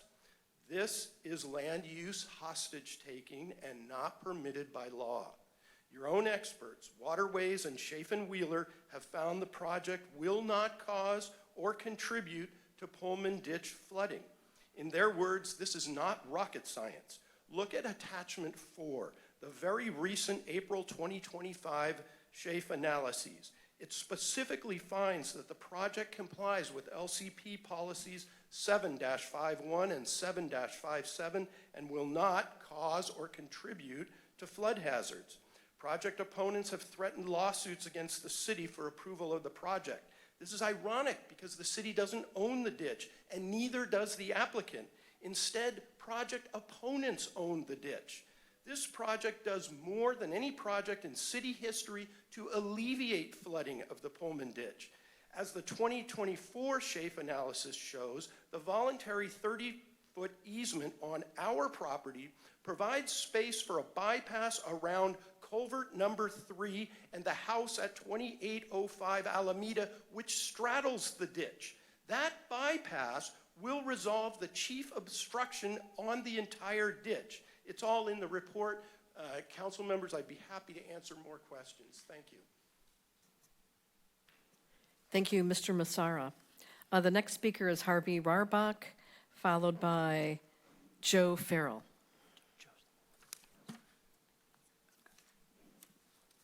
Good evening again. Thank you for the opportunity to speak. Let me tell you my perspective as a former council member about what I've seen at 2800 Champs-Élysées. The Planning Commission unanimously denied the project in September of 2024. They had considered all the flooding aspects. They listened to the neighbors. They studied the matter. They're the local experts, the land use experts, the architectural experts that we need for the city. So that denial then came to the city council, and we had to make a decision as to whether or not to uphold that denial. And I based my decision to uphold the denial on two aspects. One was that the Planning Commission is really the experts. They know what they're doing, and unless I had good reason to think that they did not know what they were doing, I was going to uphold their decision. The second was what I had heard from the neighbors about the increase in flooding in that area. And that affected me so that I agreed that we should not agree to this project.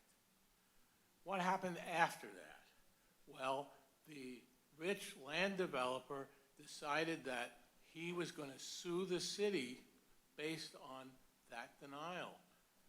And unfortunately, it looks like the city is capitulating. They're scared. These after-the-fact analyses are very suspect in my mind. When you know what the result you want is, you often get it. So I think the city should develop a backbone and go ahead and let the lawsuit occur and defend the project or the denial of the project based on the real concerns of the neighbors, the flooding issue, and not be bullied by what the developer has done. Thank you.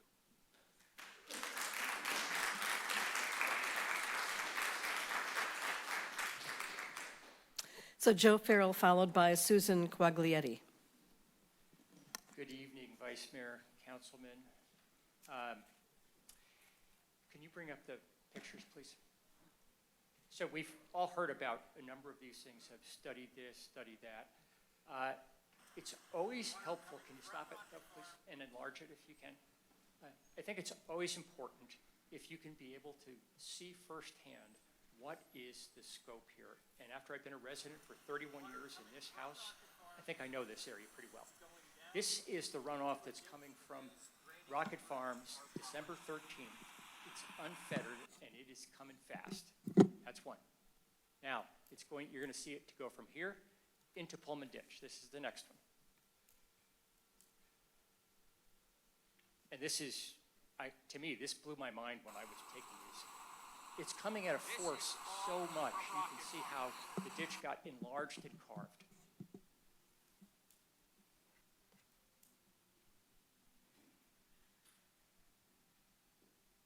Okay, this one, please pay close attention to.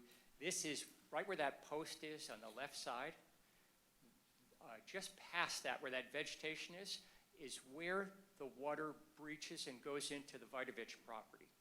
And that's a spillway, because the Vidovich property, like it or not, you'll see in the next pictures, is a floodplain. It floods multiple times, so you have to consider that. Well, when the water floods, it's 40%, 50% of that volume goes there. If this project is approved right now without fixing this, it is all going to kick onto the 7 property owners, and we will flood, and it's going to be devastating. Next picture.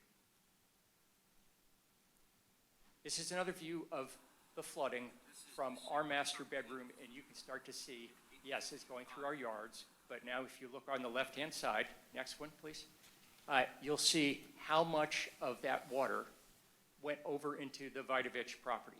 This is not a 2-hour, 25-year-old storm or 25-year storm catch basin. This is monster water that comes across. And this is what we're concerned about. The city has to take this into account. Okay. The second thing is Rick Hernandez, the commissioner, had said in the meeting at one point, is mistakes have been made by the city allowing this ditch area to be developed. We need to fix it. And I think I'm almost out of time. The last thing is the Planning Commission denied it because there wasn't proof at LCP 751, 752 not causing continuous flooding. The new analysis we think is suspect. It does not compute, it does not compare to the hydrology tests that have been done by the Rossi property called the Rossi report, which you have, and another one. We would like an independent commission looking at that.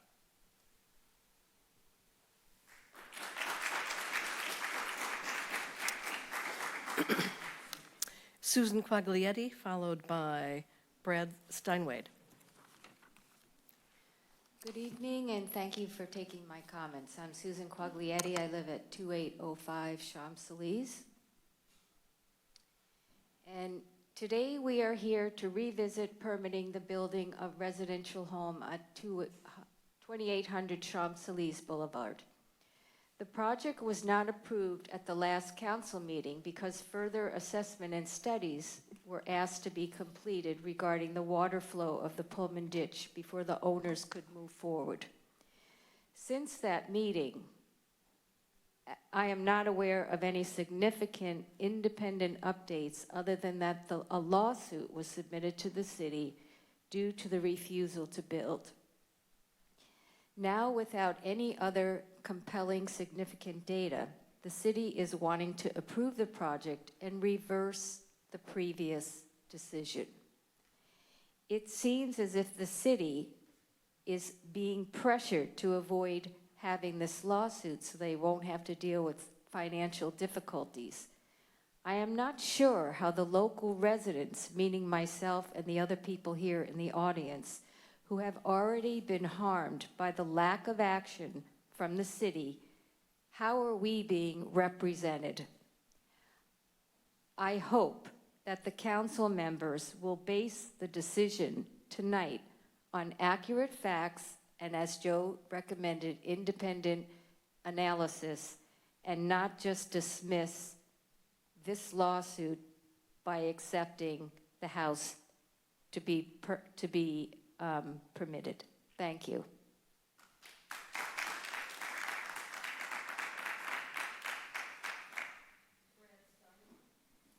Brad Steinwade, followed by Anju Abel. I came with some notes, Vice Mayor and council members, but I can't help but address some of the things that have been said. The irrevocable 30-foot easement will not be accessible to machinery once the house is built. It's accessible now. You build a house there and you get heavy machinery in to dig the holes for that, or the trenches, whatever's required. Won't be possible. The staff cannot quantify if the water flows down the Pullman ditch now are greater than before. The ditch is 3 times wider and 3 times deeper than it was before. I think that quantifies it. The site-specific hydrological report, attachment 4 from Schaefer-Wheeler, is based on data that is 10 plus years out of date. It is not current. So the modelling that is being done on out-of-date material. The Rossi report was done in the last 12 months, and it was done in a rain event with real data of real water flow. It's not even in the report. So a recommendation by staff to approve this, and this is the same staff, mind you, who in one of the Planning Commission meetings said that there were no coastal bluffs within the vicinity directly west of this property. Yet in the State Parks report for the culvert that they're doing, senior environmental scientist Joanne Kubovitz said the project, talking about the culvert, is within the coastal bluffs, exactly adjacent to where the property is. Staff do not know up from down, left from right. They're pulling things out of there, who knows what. Thank you.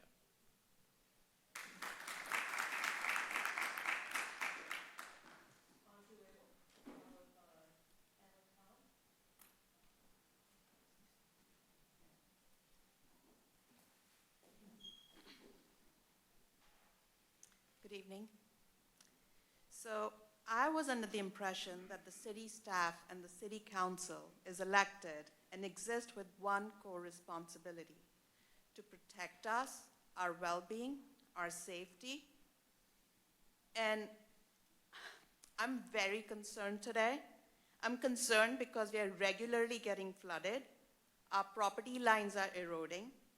Our property values are depreciating. And our lives are at risk. And I'm speechless that I'm standing here concerned. I'm not opposed to this construction, but I'm opposed to being flooded. Today, when the water gushes down the Pullman ditch, it spills into 2800 Champs-Élysées Boulevard. Despite that, Joe's house is getting flooded. John's standing in his house with knee-deep water, middle of the night. In the last 2 to 3 years, we have seen our climate change. And the weather that is coming now is extreme and bringing extreme flooding to our homes. And not only that, there is the rocket farm releasing water, tons of water that we cannot control. We call the city engineer to come and see how much water is flowing, and he'll come after the rain is gone. I'm sorry. So the report that you're looking at was done during dry season, based on the database collected in 2014, 10 years ago. Compare it to Rossi report. Please, my request is do your due diligence. Hire an outside second representative committee to do an analysis, not the city staff. Thank you.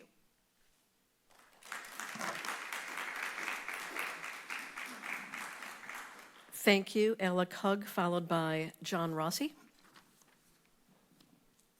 Hi, my name is Alec Hogg. I'm a resident of Miramar. I've been a resident since 1997, and I own a house on Alameda Avenue, a few blocks away. My observations in the last 25 years there is, well, more than 25 years, but is that there's been many 25-year storms. There's been several 100-year storms. There's flooding on both sides of the neighborhood, on Medio and Pullman Ditch and farther over. And as everybody's observed and documented, the flooding continues. And so my request to the council tonight is to reject the application as it currently stands until the flooding issues are resolved, because the LUP says you can't approve a construction project if it causes damage or harm or a risk of safety issues for neighbors in adjacent properties. Apparently, the city employees have acknowledged that that's been a problem in that neighborhood, that maybe that some of the construction that's been approved shouldn't have been in the past, and it's unfortunate for this one property to be held up, but until the overall problem is resolved, it's hard for me to understand why the government would approve a request to build something that will just exacerbate the current issues. Thank you. Thank you. John Rossi?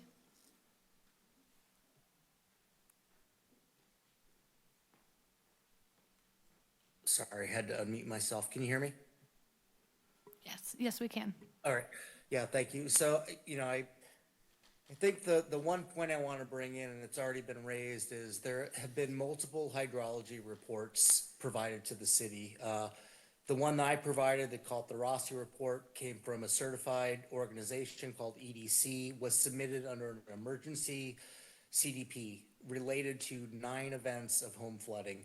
I have submitted that report. It is very conflicting to what I've heard this evening, particularly from Mr. Massara, related to no impact from the development right across the ditch from where I live. So I believe that that report needs to be looked at, included alongside the other reports that have been discussed this evening, potentially having a third-party assessment by someone other than the city or the community members to bring into consideration. The other thing for the city to think about is I also had a home reappraisal of 25% reduction in home value due to the flooding. That also needs to be considered. I will submit that if you do not already have it. So I would appreciate at this point that we delay approval of the development at 2800 until further assessment of all hydrology reports has been considered. Thank you. Thank you, Mr. Rossi. The last speaker is Chris Devsich.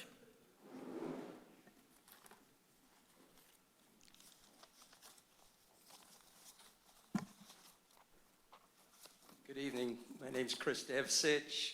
I live at 2810 Alameda Avenue, and I'm freaking excited because Harvey Rawbeck and I finally agree on something. So that's made my night.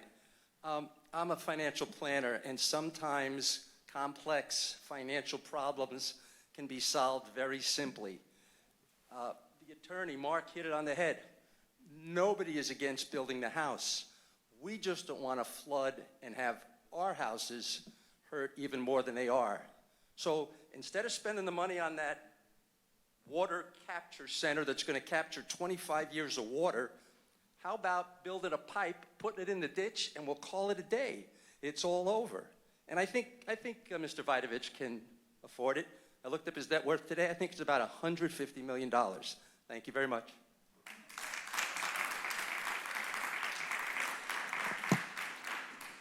Thank you.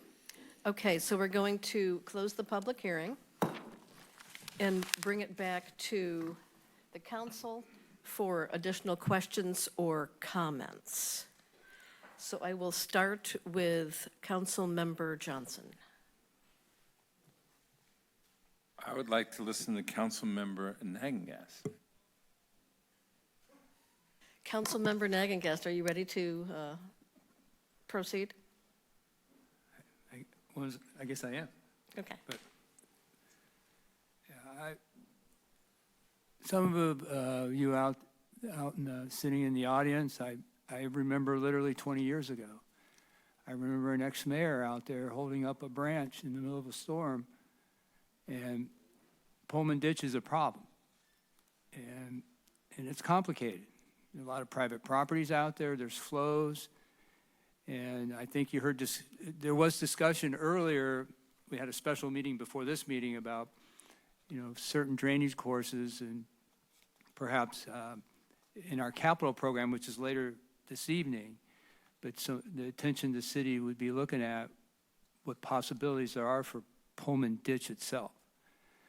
And you're right, there's been so many studies done. I counted 5, and maybe there's more, but each study was initiated with a purpose, or it was given charge, this is what we want. And it's hard to take one study and try to use it for particular, what you're trying to use it for. And I think it's been referred several times, and Maz can correct me if I'm wrong, but the attachment 4 was to address the concerns that the Planning Commission had. I'm going to say 751 and 757, the LUP, but there was a condition of approval to do this exact report to determine would this project contribute or prevent the overtopping. If you look out, a lot of water goes west, but it also goes southwest. That's the natural flow out there. And the city engineers reviewed this project like any project. I think there was some refinement actually done in order to keep the retention basin from causing any particular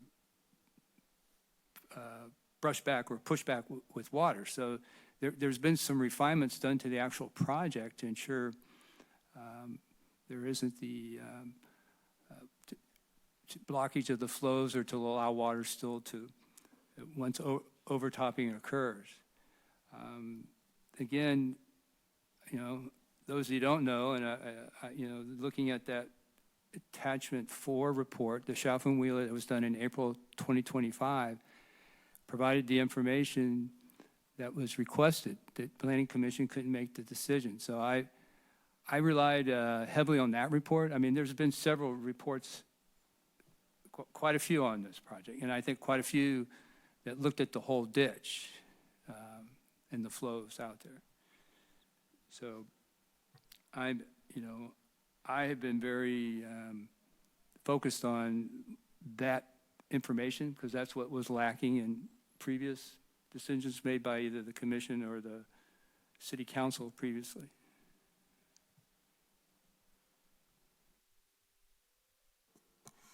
Councilmember Penrose, are you ready to? I'm going back to you, Councilmember Johnson. Yay. So I feel you guys' pain. I've been down that road. Mine is flooding, and it gets flooded, and the erosion is falling apart, and Jimmy Benjamin is the guy that's taken the end of it, and just like everybody else at the Pullman Ditch, starts on the east side and goes to the west side.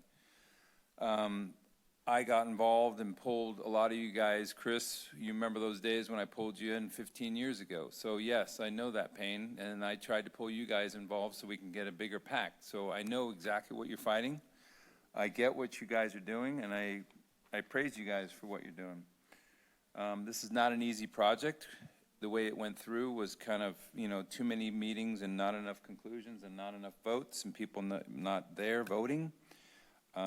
The report that I'm seeing now is when I first started listening to this report, or when I actually went to the meetings, because I went prior to running. I wanted to see, actually I was doing something else, and then I met Mark, and I heard Mark's speech and talking at the Planning Commission and at the City Council. So I was kind of curious. I actually spoke on your behalf. I don't know if you remember that, Brett. I think I spoke. It flooded. Joe, as you know, I saw those videos. I saw it, and I saw those videos before. I've seen them numerous times. It's scary. I've seen the house that was at the end of Pullman. I went into the lady's house. It was completely wet, mildew issues, all kinds of problems. So it was a mess, and it's not a good thing. The problem's not this house, I think, personally, but we can say that because if it's taking up property and it's in diversion of water, I think the report's showing that it's not going to create more or a minimum is what I'm reading in the report. I'm not an engineer. The problem is this Pullman ditch, and this Pullman ditch needs to be resolved. The Kehoe ditch needs to be resolved, and the Roosevelt ditch needs to be resolved. This city council, and I'm not going to speak for them, but we seem to be on the right path, and I think that's going to be one of the issues that we need to resolve. What Harvey said earlier and about knowing the major plan and the floodplains and knowing where the water is going and having a master plan, I think that's the direction hopefully we will be taking. But that's one of our goals right now is to, and if you came in earlier into the meeting, at the 6 o'clock meeting, you would have heard discussion about that. That is one of the things that we're trying to hopefully come up with is a resolution regarding the Pullman ditch and the Kehoe ditch and all the other ditches. So this is not just a one thing, but you guys are on the number one, I would say, it's to get resolved. Now, I don't have the answer. Moz has those kind of answers, hopefully down the road. Speaking with Rocket Farms would be a good thing to do, get that negotiation going again, even if they're closing us down. But at this point right now, I've read everything as much as I can understand. I'm not an engineer, but I do know a lot about water, and I do know a lot about flooding, and the water that, Joe, that you showed is exactly what happens to Kehoe Ditch. It goes right over the top, and it's just rushing down. You could take a kayak down ours when it goes. So I know the pain. I see the pain, and I feel it. Thank you. Councilmember Penrose. Yeah, I think we're talking about two different issues here. The first issue is the issue about the building of the house. I have to rely on a city staff that I trust to hire a company to do the hydrology report, which we received from Schaff and Wheeler, and I have to rely on that report.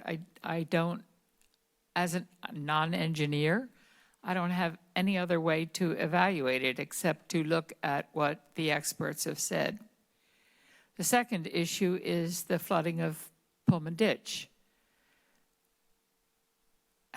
Before tonight, I was in favor of doing a coast-wide hydrology evaluation to see what the overall picture on the coast side, even outside of Half Moon Bay, was. Having seen the photographs and heard the public speak about what's happening to their individual homes, I've changed my mind, and I really would like us to see an immediate evaluation of the Pullman and the Kehoe ditches. I think that we have got to talk to the neighbors that we have on the east side of Highway 1. It is our responsibility to protect our citizens, and we can't protect them if they are being flooded by companies on the other side of Highway 1. So I think it's critical that we get Rocket Farms into the picture, and not just Rocket Farms. There may be others. I don't know enough about the hydrology to know if there are other companies on the other side of Highway 1. But at any rate, attention must be paid to these two ditches, and it needs to be paid this summer before the rainy season starts so that we can do something about it. I do believe that the report is telling us, and I believe the report, that the building of this house will not make things worse for the neighbors on Champs-Élysées. So I am in favor of upholding the project. But at the same time, I think it's critical that we deal with the Pullman and the Kehoe ditches soon. Thank you, Councilmember Penrose. So sitting here and making a decision about this project, I have to ask myself, is the record sufficient? Is it adequate? Do we have adequate information on which we can make a decision tonight? And I believe we do. And since the Planning Commission and City Council acted, we have a new report by Schaff and Wheeler, which is a reputable engineering firm. I'm on the City County Association of Governments and also One Shoreline. See a lot of consultants. Schaff and Wheeler is considered, blue chip. So as I'm not an engineer And as you're not an engineer, I have to rely on information provided by a reputable engineering firm and my own staff, my own city engineers. So I've come to the conclusion that the record is adequate for me to support approval of this home. And as Councilmember Penrose so eloquently described, the situation with your flooding, it's terrible. I don't think any of those houses should have been built there. I don't think the specific plan, the Stolowski plan, should have been approved. I don't think any of the houses should have been built on top of the ditch or, within a buffer, which is the legal buffer from creeks and channels to prevent flooding. But here we are, we can't change any of that, but we can help remedy the situation. Now, the channel is privately owned. We could form an assessment district to begin, spending monies to resolve the problem. We can work with Rocket Farms. I have somewhat of a positive relationship with Rocket Farms, and I'm happy to, reach out to them and work with them on the issue. There are grant funds for properties such as theirs from the State Water Resources Control Board and the State Coastal Conservancy, and also at the RCD as well, the San Mateo County Resource Conservation District, to solve these sorts of problems. We have to have a willing partner, but we will work on that. But in the meantime, we can form an assessment district. The property owners will have to pay something to remedy this problem. We can't ask our taxpayers to solve your individual flooding problems, but we can help. We can provide staff time and guidance about how to do this, and we should. And at our first meeting this evening, we made it a priority to address this situation. So we're not going to abandon you, and you have further administrative remedy. You can appeal it to the Coastal Commission, and they can have a shot at it, and perhaps there's additional studies. Now there might be additional habitat studies in the creek that might prevent work from happening in the channel. I don't know. It's always a crapshoot going to the Coastal Commission, but you do have additional administrative remedy here for your issues. But I think they're two separate things: approval of the house, remedying the flooding on Pullman Channel. And I think you've heard all the council members say, we want to help you do that. So we're not going to abandon you, but the property owner has property rights. The record is sufficient for approval, and we're bound to, I believe, make an affirmative approval of this project at this time. So I'd like to ask staff to pull up the recommendation again on the screen. And we'll, at this time, entertain motions. But you'll have on the screen to help you there. An alternative motion to deny.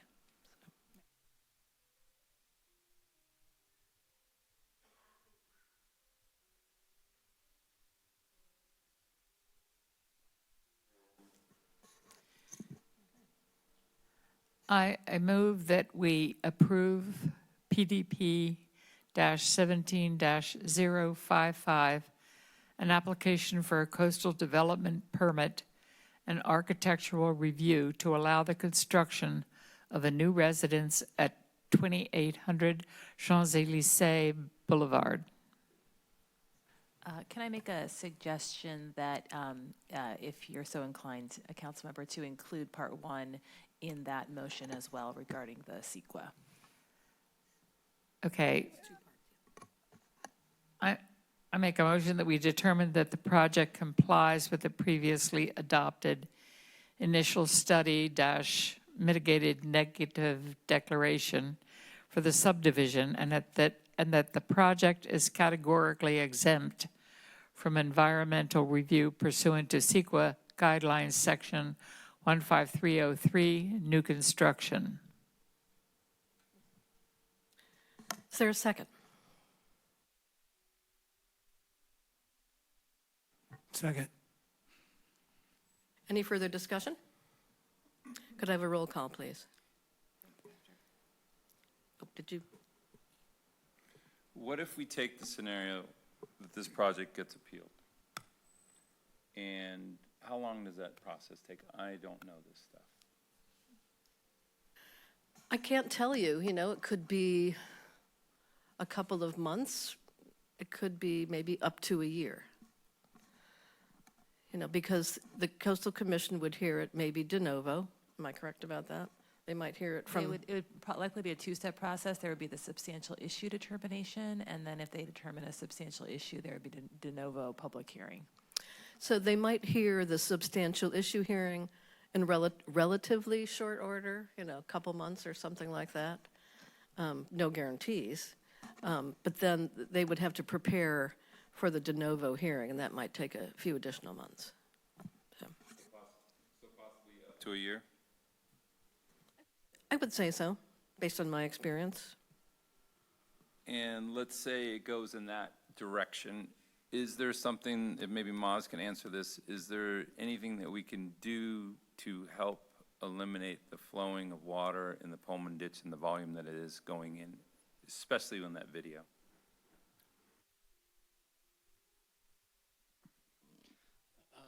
I think there's definitely additional refinements and alternatives analysis that we should be doing, and we can definitely undertake. That's something that the capital improvement program does have funding to support. And then obviously those conversations that stalled unfortunately with Rocket Farms and other property owners on the east side of Highway 1, I think those would also be prudent to continue and urge them to come to the table to have those conversations about long-term management of this water course.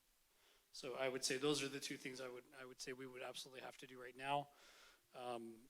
Outside of that, anything that we do with the ditch would require a coastal development permit. So it'll be a process. If there's any emergency scenarios, that's kind of a different story. But as far as getting a solution on board and moving forward on that, we definitely have things that we can do right now. But it'll take time. A year, 2 years, 3 years, 5 years? That's hard to say because I think there's two components. There's one of it's the initial costs in construction and development permits and reviews. But there's also the ongoing maintenance costs that would need to be determined. As it is mostly privately owned, that's something that would have to be reviewed. And one situation would be establishment of an assessment district. I think that's another component that we would, if we're looking at alternatives and improvements, I think assessment district is another, is something else that needs to happen in conjunction.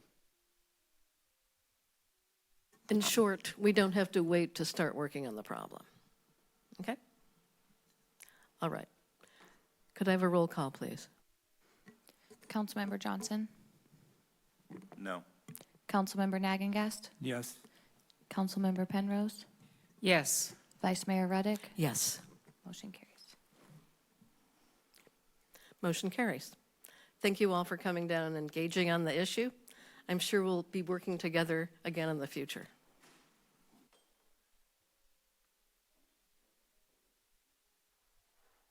I'm going to call for a 5-minute break.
back, everybody. We're now moving on to item 2B on the agenda, resolution assessing the levy for the Half Moon Bay Business Improvement District for fiscal year 2025 through 26, and we'll start by hearing a staff report.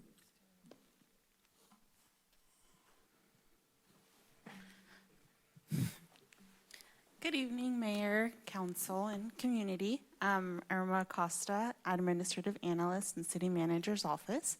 And I am here this evening to follow up on the May 20th meeting, during which Council approved the 2024 annual report for the Half Moon Bay Hotel Business Improvement District. During the same Council meeting, Council also adopted a resolution stating the city's intent to continue the current assessment for the BID at a rate of $2 per room per night, which supports the promotion and marketing efforts for lodging across Half Moon Bay and the coastside. Tonight's public hearing was scheduled by Council in accordance with state law that governs the BID.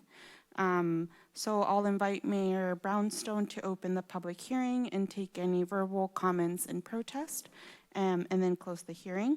Following that, Council can review any written protest and consider adopting the resolution as outlined in that slide. So, Mayor Brownstone, I now invite you to open the public hearing. Public hearing is now open.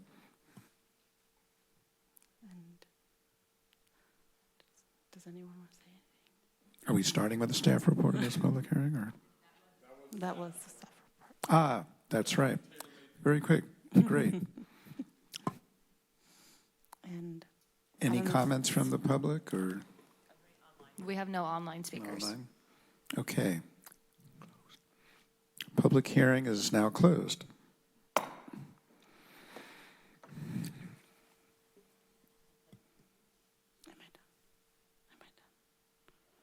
Is that it?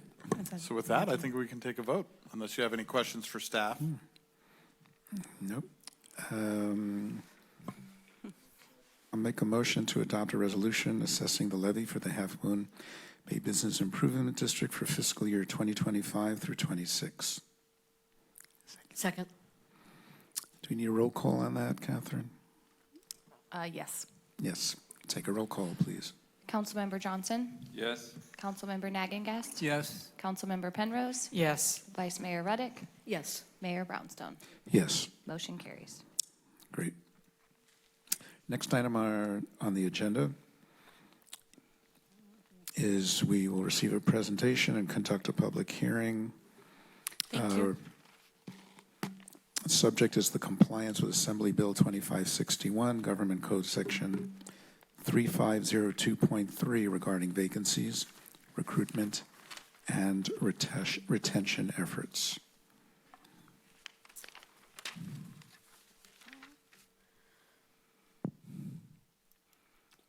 I'll start with a staff report. Is that on? Okay.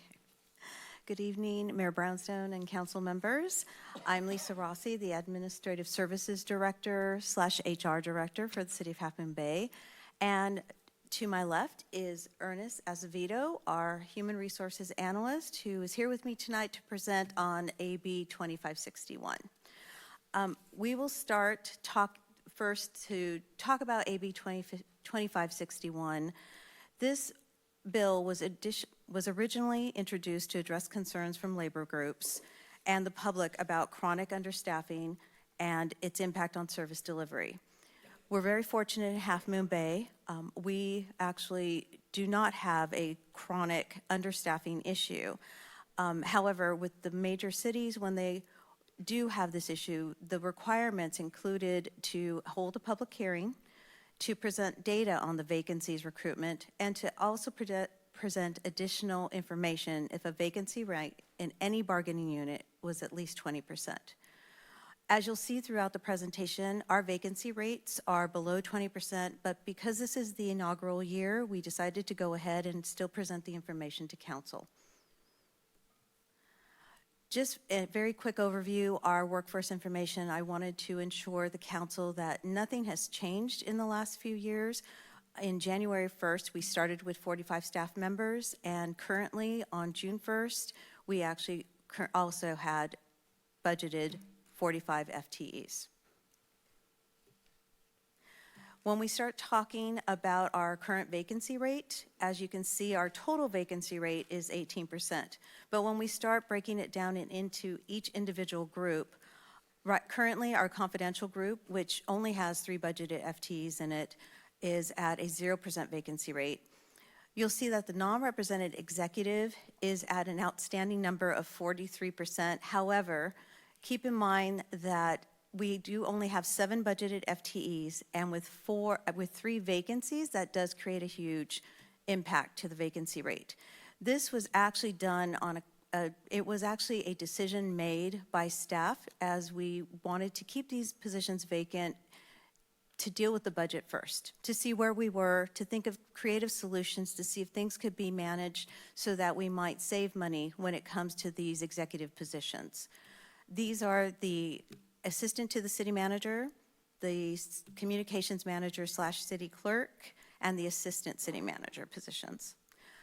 Our local 39 is at 12% vacancy rate, and represented management, I don't know the numbers because Ken is my math person, but I'm excited to present that the vacancy has just gone down from 3 to 2 because we had somebody accept a position today for one of our vacancies for assistant engineer. So we're really excited. So the law actually details that we talk about the previous year. These are the statistics which I believe were in your staff report for January through December of 2024. As you can see, we had a very consistent vacancy rate that never went above 10%. It averaged out at 6%, somewhere between 6 and 7% for the vacancy rate. We were pretty expedient in dealing with our vacancies in both Local 39 and represented management. I'm not sure, I don't really have too much to say more about the vacancy rate, and if you have any questions, I can answer them, but I'd love to turn this over to Ernest to talk about our recruitment challenges and how he's actually turned our recruitment process around in the last year. Good evening, Mayor and Council. My name is Ernest Acevedo. I'm HR analyst in the Department of Administrative Services. Ernie, is your mic on? The light on the mic? There you go. All right, Stay close. We won't redo that, you know my name. Stay close to the mic so Thank you. everyone can hear you. Thanks. Thank you very much. I will review the next 2 slides focused on recruitment and retention.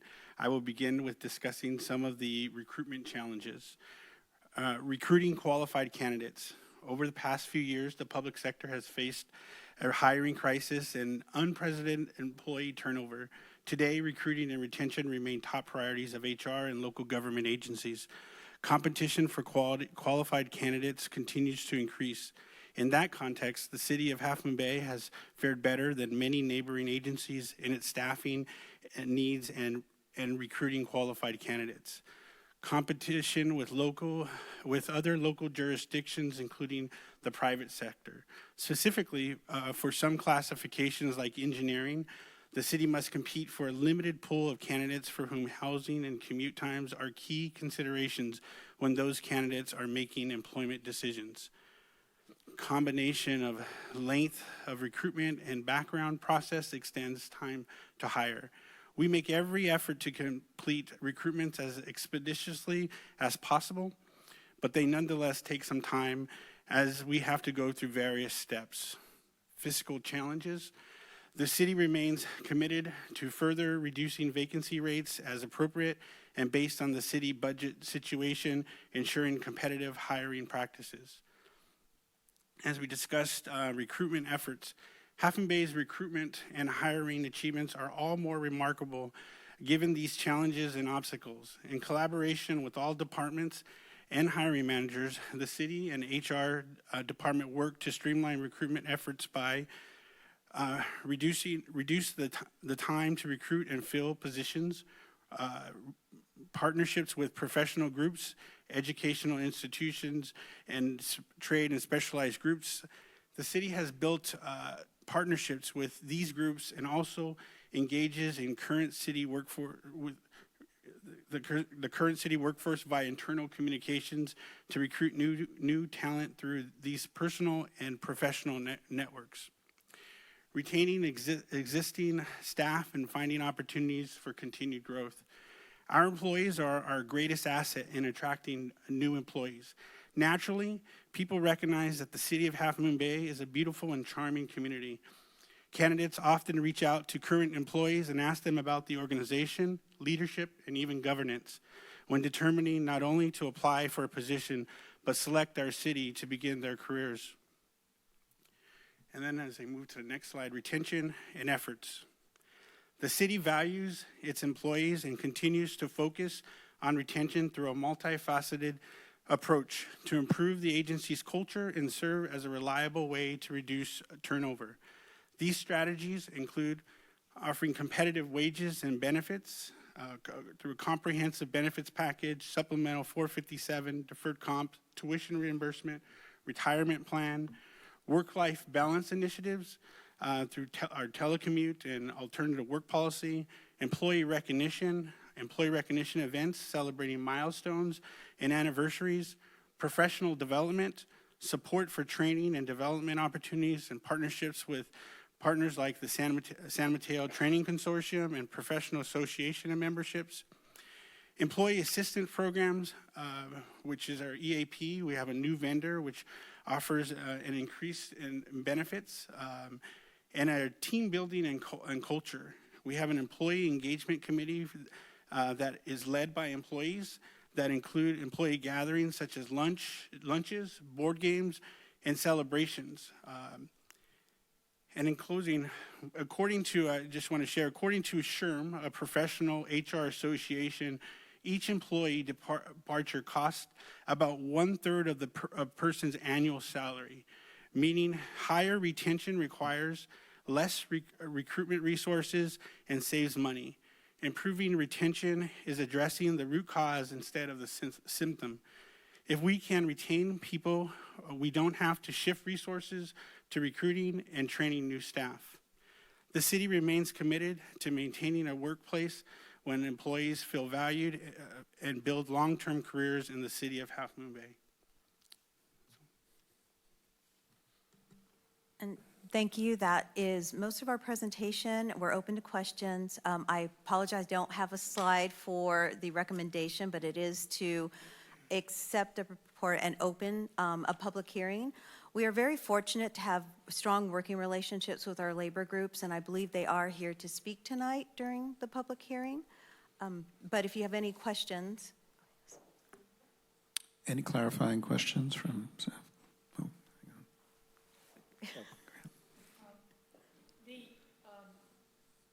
The recent increase in the amount of telecommuting, people working from home, how has that contributed to a potential decrease in employees getting together and bonding and forming good relationships? I think I'll start, and then Ernest, you can jump in, because Ernest is actually engaged with, or participates in the Employee Engagement Committee. We've actually been very fortunate that our Employee Engagement Committee represents multiple departments. So when they are planning events, when we are saying goodbye to an employee, such as John, who left, or when we have a special event that we're talking about, we try to plan around people's schedule. There are days where a majority of staff are in the office, so we make an effort to assure that those are the days that we plan the event so people can participate. We also noticed that it hasn't actually changed the amount in which employees interact with each other. Of course, there are days when people are telecommuting and may miss each other, but again, there's specific days where a majority of the employees are in, and you'll find that they are still interacting at the same rate they were before. We haven't noticed any change or any any problems with employees communicating with each other and actually getting together, you can always come in and find a group having lunch together upstairs or taking a walk together in the afternoon. I haven't noticed any changes, but Furnace wants to talk about the employee engagement effort and how that contributes as well. I have nothing else to add except for that it's, again, it's our leadership of our organization, our city manager and our department heads fully support our employee engagement committee, and it's employee-led, and they're inspired to make the meetings, to create the agenda, to create the work plan on an annual basis.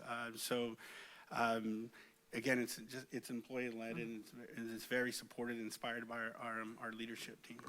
I might also share one of the great things I think that's come out of the Employee Engagement Committee is the frequency and the content of all hands meetings. One of the advantages of being a small jurisdiction is we can actually get the entire city staff together in a room to share information, to provide updates, to talk about issues.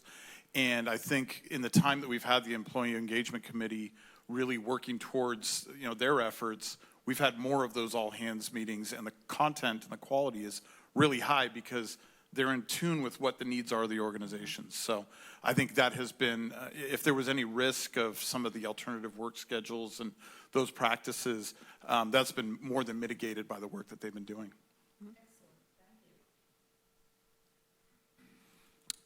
Any clarifying questions? Any clarifying questions? Not yet. Okay.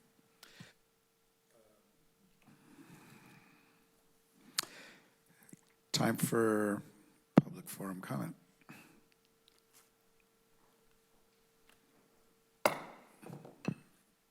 Public comments are open.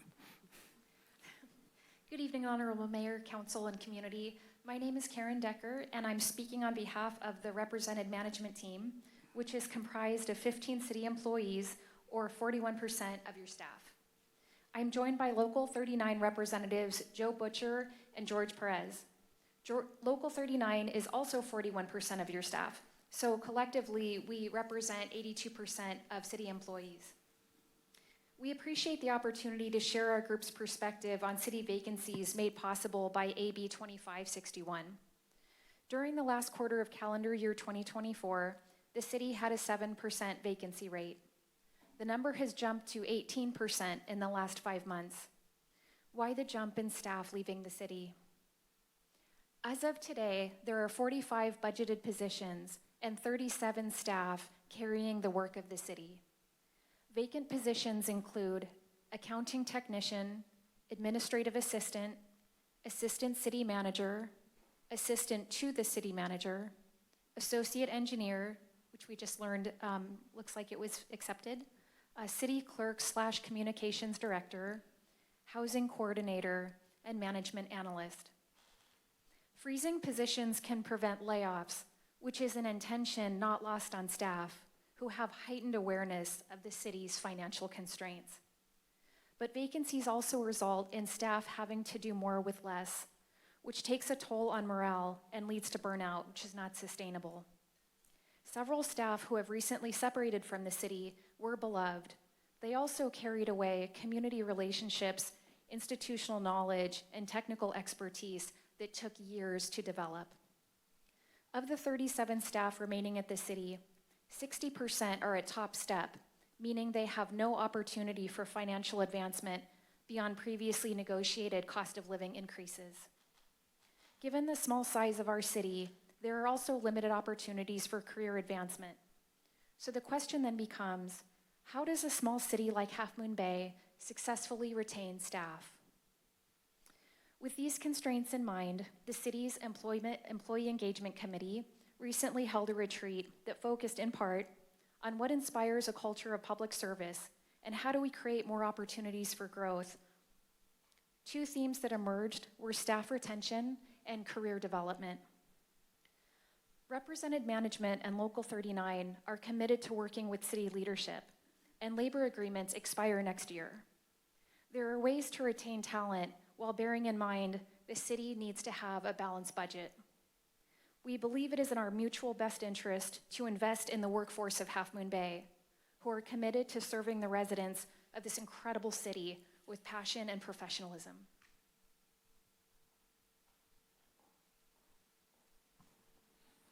Thank you.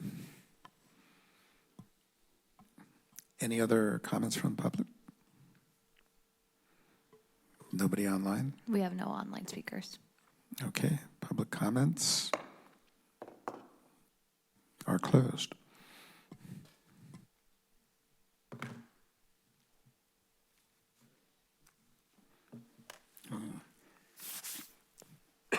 Council discussion on this? Any? How is the morale with staff being understaffed right now? Is there any issues that you're seeing as city manager? Morale good? I think, it's mixed, right? I think we have a great team that's committed to the community and loves working here. I think people are under a great deal of stress, and I think they've been incredibly patient with me and my desire to get through this budget and then make some decisions about how we fill positions, restructure, and I think it's imperative that as we get through this budget, we take some action early in the next fiscal year so that staff sees that it's all for purpose and that relief will be on the way, whether it's through change, increased staffing or a reduction of the workload across the board. So I think our as you heard, our staff are thoughtful, they're committed, but I think that action is required to maintain that level of commitment. Because I noticed that Leslie, you're here, and she doesn't normally have to be here, and you're actually bringing on and diversifying people and saying, all right, can you fill the shoes of this and fill the shoes of that? Is that correct? Yes, I think many of our staff have picked up extra responsibilities over the last several months in order to fill some of the gaps. Maggie is okay with the position you're at right now? And Yeah, Matthew's really supportive, and Colleen and I are a good little team, and we're handling it the best we can. that's good. Thank you.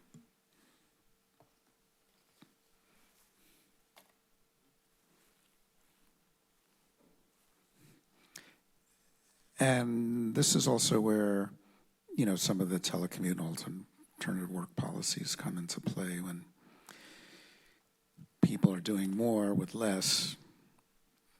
Cutting back on commute hours for folks makes a big difference. So, When I worked for the state, I went 7 years without a raise, all around the financial crisis of 2007. So, cry me a river. 7 years without a raise. thank you. Okay. Well, with that,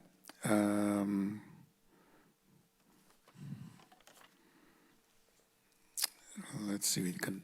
No action is required for this item. Right. It's just an informational public hearing. Don't have to make any. No, there's no resolution or action required. Awesome. Moving on.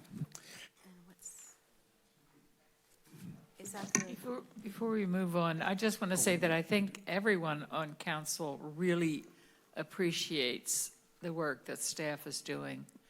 I don't think any of us are, I've never heard a criticism of staff from council members. Only an understanding that you guys are working really hard and you are working overtime, and we've got a wonderful, wonderful, competent, staff. So we're appreciative. Thank you. Agreed. what is next on the agenda? Master P, that's what I meant. Okay. Well, thank you both very much. Appreciate that. Thank you. I'm just calling up Ken's. I don't see it on top. Oh, it's on the folder, right? Okay, thank you. Now I'm getting nervous. There, okay. I'll let you take it from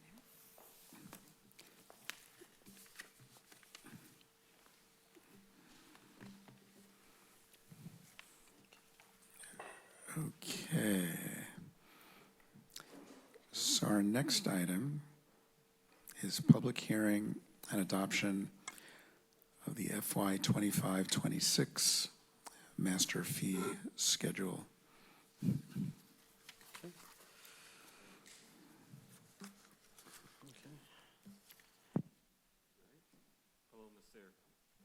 Hello, Mr. Mayor and Council.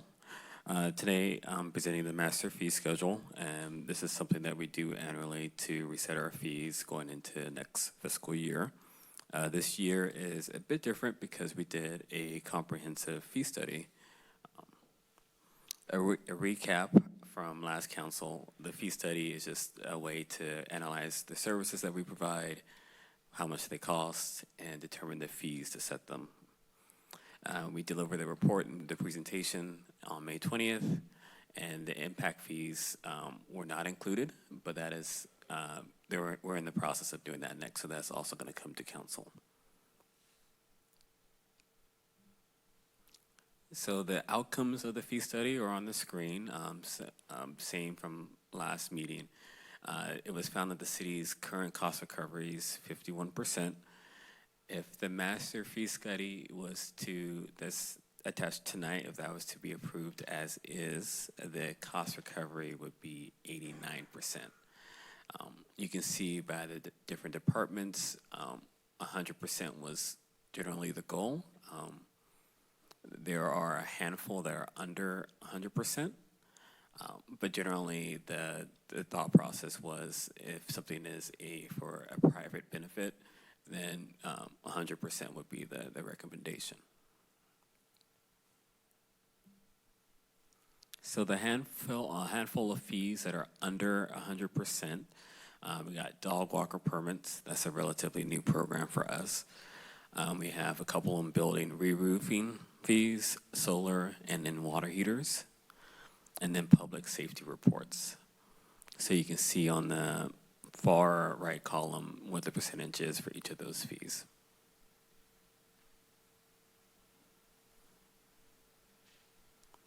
There are a couple of additional topics that is new for discussion for council tonight. Semi-new is this one, the winter protections. This was added to the master fee study, master fee schedule, but it wasn't part of the fee study. Just to have a comprehensive document, went ahead and added those 4 fees that have been discussed at previous councils. Those include the rental registry fee, the rent stabilization, the landlord petition, and the tenant petition. But those have not changed.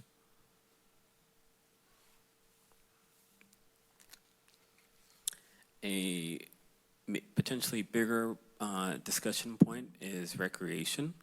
So recreation is complex, generally because facility rental fees are based on the market, and also that recreation tends to be, cities tend to subsidize the recreation department. And the question of how much that subsidy should be is a big topic of discussion. For that reason, during the fee study, most fees have been were untouched. We only decided to focus on special events and film permits and any ad hoc staff supporting fees. We met with the Recreation Commission on May 23rd about the fees that are proposed for change, to kind of get their feedback and kind of go over the fee study and get any recommendations from them. So in kind of the high-level things that they brought up, so the consensus from the meeting was that the major permit fees, Pumpkin Festival, parades, really big items, they were for going 100% right away. They did have a concern about the small to mid-size permits and the film permits. Their concern was, you know, it's a big step, and maybe we will have less compliance. Maybe people just won't get the permit, or maybe people don't have their event. So what they landed on was to potentially phase in the increase, meaning maybe 1 year only do half of the increase and the next year get to 100 or some kind of phasing in process. Ultimately, that's council's purview, but I just want to share that that was their feedback. Looking ahead with the fee study, the goal is to annually increase the fees by the consumer price index just to maintain the cost recovery and then complete the impact fee study. So the recommendation is as follows: conduct a public hearing, receive public comment, and adopt a resolution approving the master fee schedule for fiscal year 2025-26 as presented. Thank you, Ken. Clarifying questions from council member? Thank you, Ken, and I appreciate the input from the Recreation Commission. And the permits they wanted to phase in, is there staff time involved in those permits? There is. I've been thinking about especially the minor event, block parties, fundraisers, and given kind of the purpose of those types of events, I think there's a couple things that could be done. A phase-in probably would make that more palatable. Otherwise, I suspect at the rate that's proposed, a lot of those events just won't happen. But certainly one thing we can look at is how do we minimize the staff time required? The large events, there's no minimizing the staff time. I mean, it's a heavy lift for the big ones. For the smaller ones, I think there's efforts we could take, to look at that process and see if we can reduce some of those costs so that we don't ever have to get up to the full cost recovery value that's on there right now. But can you give me an example of what a small event is? Block party, for instance, so a neighborhood says, hey, we want to hold a block party and we want to close the street for it. So there's posting that we have to do. You remember from your public works days, I'm sure, for the street closures. We have to provide A-frames or some other sort of, protection for the street. And then there's a cost that's probably unavoidable, which is, circulating it among the departments and our other agencies. So I'm not sure, I can't tell you right now off the top of my head how we reduce that, but maybe there are ways that we can eliminate some of those staff costs to keep the costs down for those types of permits. Mm-hmm. And then there was something with about the rec fees would be evaluated further. What does that mean, evaluate? I believe that what we would want to do is do kind of a comp study of the rental fees specifically. The class fees, those are generally set by the class instructors because we use contract instructors and then we take a percentage of it. And we do have the Raleigh Wright Scholarship Fund that helps to make all of our courses accessible to people with lower incomes. So it's really the facility rentals. And the last time we looked at these, when we brought rec back in-house, there was a conscious decision to subsidize and consciously make ours the lowest around, so that we could really be an accessible facility for people in the community. So I think a comp study, come back to the council, look at what other cities are doing, look how far off we are from them, and maybe make some adjustments that still, ensure that people in the community have access to our facilities for family events and different opportunities that they couldn't afford to rent a hotel or, a larger venue. But we get better cost recovery for the staff time and the effort that goes into the work here. Okay, thank you. Any other clarifying questions? I have Dr. Patrick, just want to make sure. Yeah. No, I do. So how about fees for, starting a business? I mean, one of the things we talked about tonight was, incentivizing the creation of new businesses, restaurants, or what have you in the downtown area. Is the proposed fee regime going to stifle that sort of activity? How do we, work around that?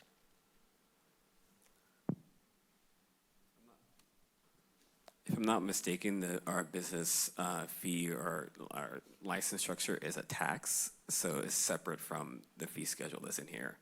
The only thing that I can think of that might hit a business is, I guess, a FOG certification or some kind of permitting activity, but the actual license to do business as a tax.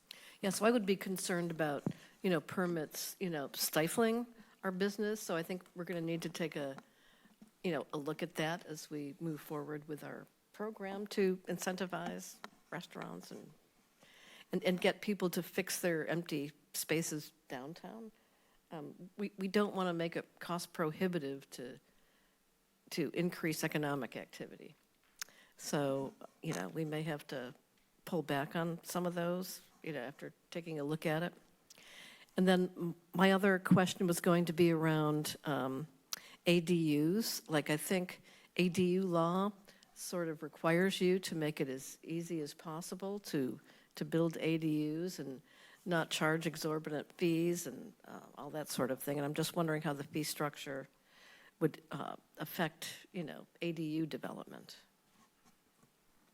I wonder if, Leslie, you kind of came into the middle of this process, so I'm not sure how up to speed you are on some of this. Kind of going back to your last question, while Leslie thinks about the ADU question a bit, I think building permits are an area that could be a roadblock to people improving their businesses or starting a new business. If you've got to make tenant improvements or improve a space or build a new space. I think there are other ways to deal with that piece. There are grant programs that cities offer to help new businesses start up and to take care of, upgrading buildings, facades that improve the downtown area. And maybe we could look at ways to incentivize smaller businesses to get up and running that doesn't require us to reduce our fees overall, but kind of makes it more accessible through some sort of grant or loan program. Yes, I just don't want somebody who's thinking of starting a restaurant on Main Street.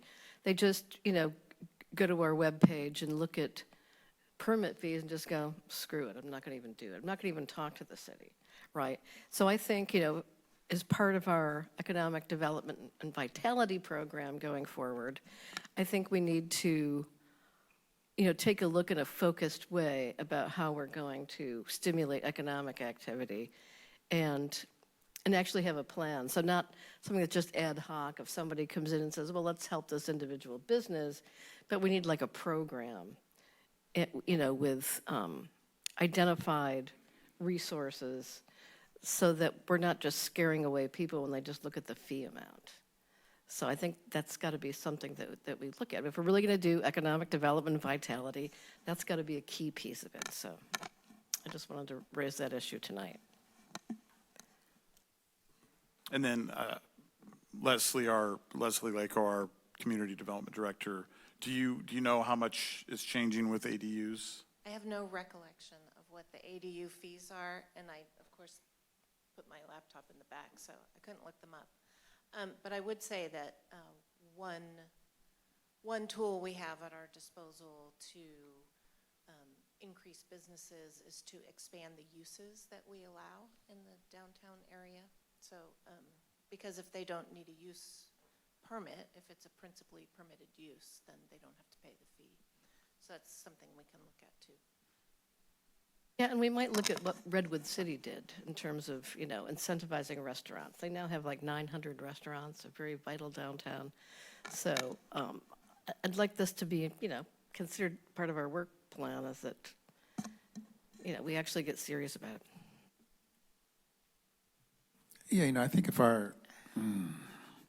one is cost of getting a permit and then the speed of getting a permit, and those are two separate, people could complain about, it takes a long time to get a permit.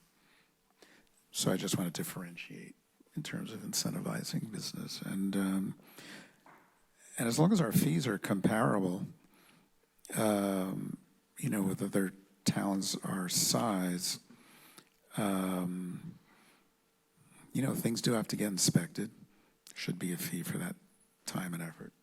Then sometimes they get re-inspected.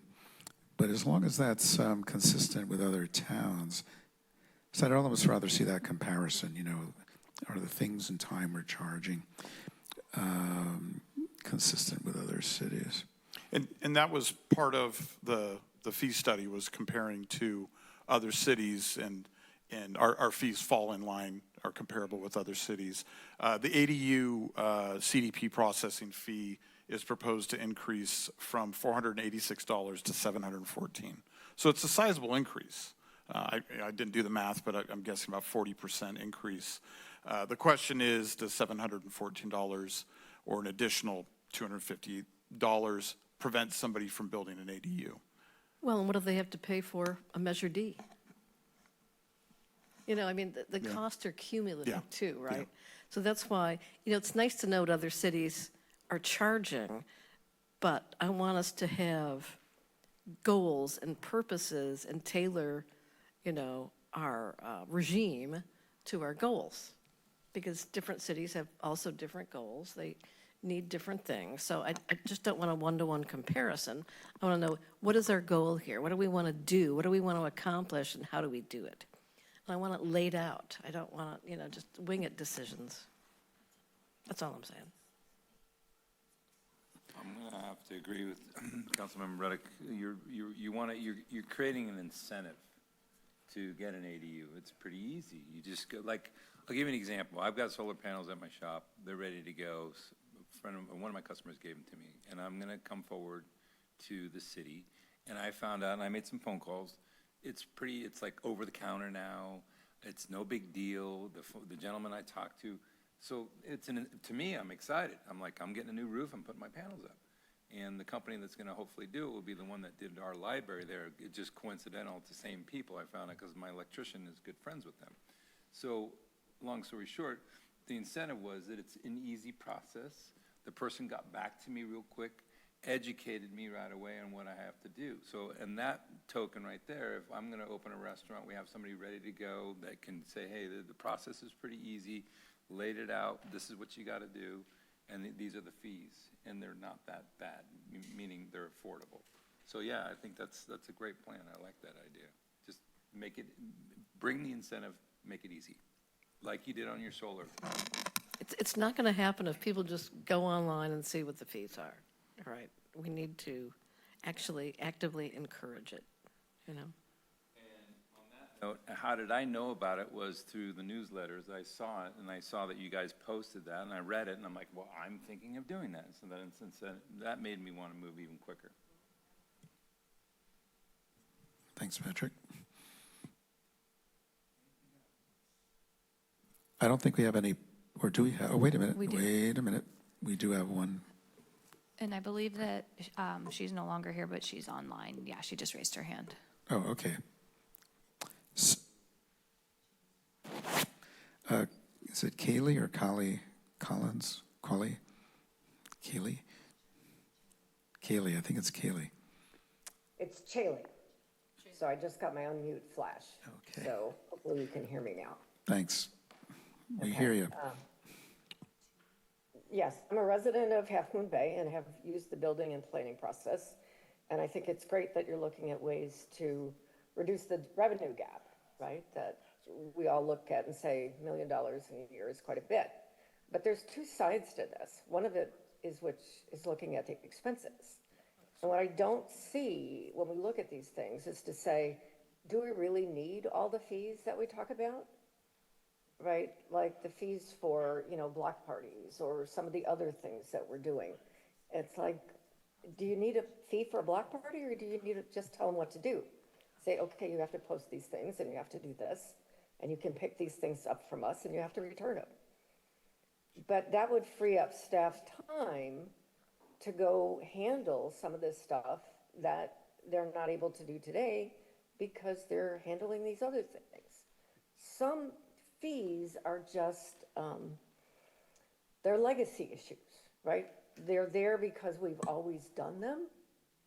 And we haven't really gone back and said, is this appropriate in today's age? And one of the things that drives people crazy and why we get some of the results that we get in parts of the country is because they don't see the value in it.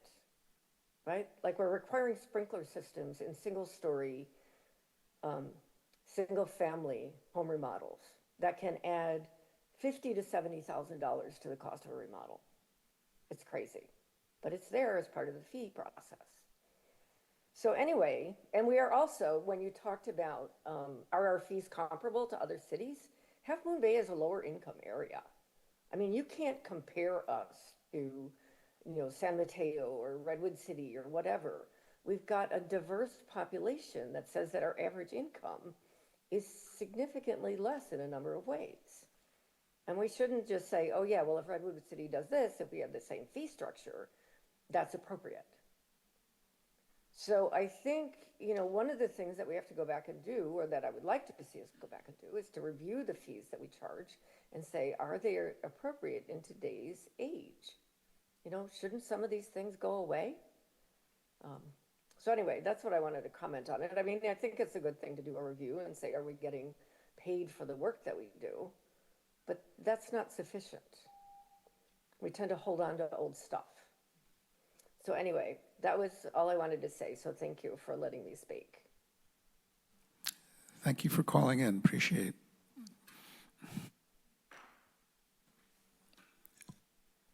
Oops. Any other conversations to be comments? Questions? We're good to go? Can I get a motion?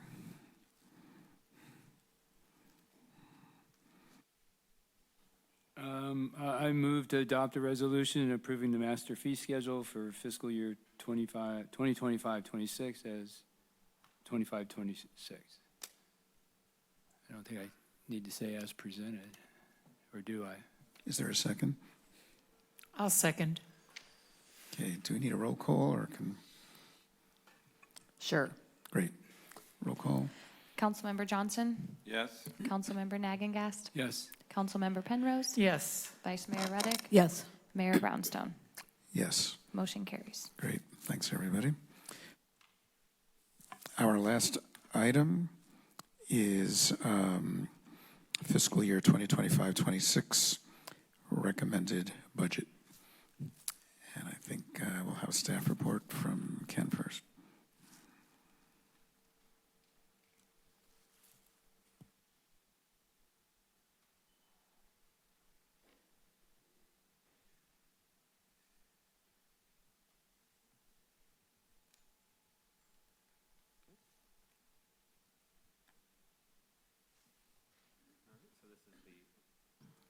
All right, so this is the last presentation of the night, which is the draft budget for fiscal year 2025-2026. So this meeting, historically and traditionally, is an overview of the budget and a chance for staff to gather any feedback, questions, and adjustments so that we can incorporate and bring it back to you on June 17th for budget adoption. Because in prior years we've been managing a deficit, we are also going to be seeking guidance on how to mitigate the deficit this year and potentially discuss about longer-term strategies. But one thing I want to add is that we have something completely new called ClearGov. So I want to introduce my colleague, Brian Lopez. He's our IT analyst. He's been working very hard behind the scenes to implement this. Thank you. Good evening, council members, mayor. Yes, we are actually really proud to bring to you ClearGov. It's one of many projects this year to ultimately make things a little bit more easy and accessible for the public. With this, it's going to bring better ability for people to not only view it, access it on multiple different devices, but also enable some additional accessibility features that just were not possible in prior year budgets. As I'm sure you've noticed, our budget's a little draft-like, and so we just wanted to bring this to your attention and let you know that this is part of the process. We are trying to take something that's very legacy and get this into this new system, and it's there's a lot involved with that. So, but we wanted to reassure you guys that we're going to do a full presentation on ClearGov on the next council meeting and show you some of the really great new features, as well as show you a much more polished budget. Great. Look forward to it. Thanks for your work on that. Appreciate it. Okay, and then with that, moving on to the numbers part of the budget.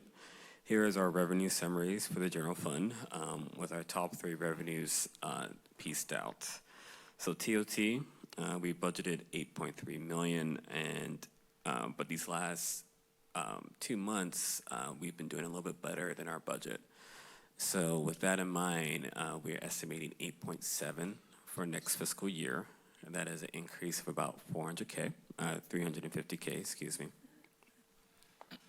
Property taxes, we budgeted 3.9 this year. For next year, we have 3.7. This is a bit of a decrease for vehicle and loan fees. This is something a bit of a contentious item between the cities of San Mateo and the state on these funds. That makes up that difference. But historically, at least in the past few years, the state has been giving what's been completely owed to the cities. But for our purposes, we budgeted assuming that they won't. So that makes up that decrease. Sales and use tax, so this is a big one. We budgeted 2.9 last year. We have 5 for next year. And this is mostly due to Measure R monies. So when we forecast, we tend to look at past data, but as you know, Measure R is very new to us. And so what we landed on was doing an analysis of the cities of San Mateo that have an add-on tax like we do, kind of getting the average of what they've collected and applying that to our tax base. Using that, we came to about 1.8 just for Measure R. Consider this a fairly mildly conservative number, but there are some variables in that and some variability, mostly due to the economy, where we have a recession, broader economic things. With other revenues, we have a small bump for the changes in fees that council just adopted. We booked about half of that. So the fee study estimated about almost 600K in extra revenue. We booked about half of that. The reason being that development tends to change year over year, so we don't know for sure. The plan for us is just to come back at mid-year and adjust from there. It's easier to adjust upwards than it is to adjust downwards. One-time revenues. This current year, we had 410. That's all the CARES grants. We won't have that next year. But we are planning to withdraw from our sheriff savings account. So with our contract with the sheriff, they budget a number for us. We pay it. Sometimes they budget us more than what they actually charge against it, so that we get savings year over year. And they hold on to it. We earn interest on it. And we have the option to withdraw it. The last time we did this was back in 2022. So we have about $1 million sitting there. We want to withdraw it from it. But we don't get that much amount of savings year over year. So in essence, it's a one-time revenue. But we do see savings year to year. Overall, revenues are at $23 million, almost $3 million more. Key changes, Measure R, the sheriff savings, and the fee study. TOT appears to be stabilizing, cautiously optimistic, but all other revenues are relatively flat.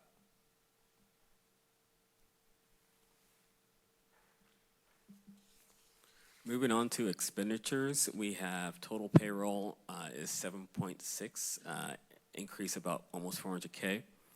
And that increase is all just from contractual obligations. All the positions, all of our vacant positions are fully funded. As council knows, we have a couple of key positions that are vacant, and currently the goal, as you've heard tonight, is to reassess those vacancies, restructure them, and potentially get a little savings on some of the bringing down total staffing needs, staffing costs.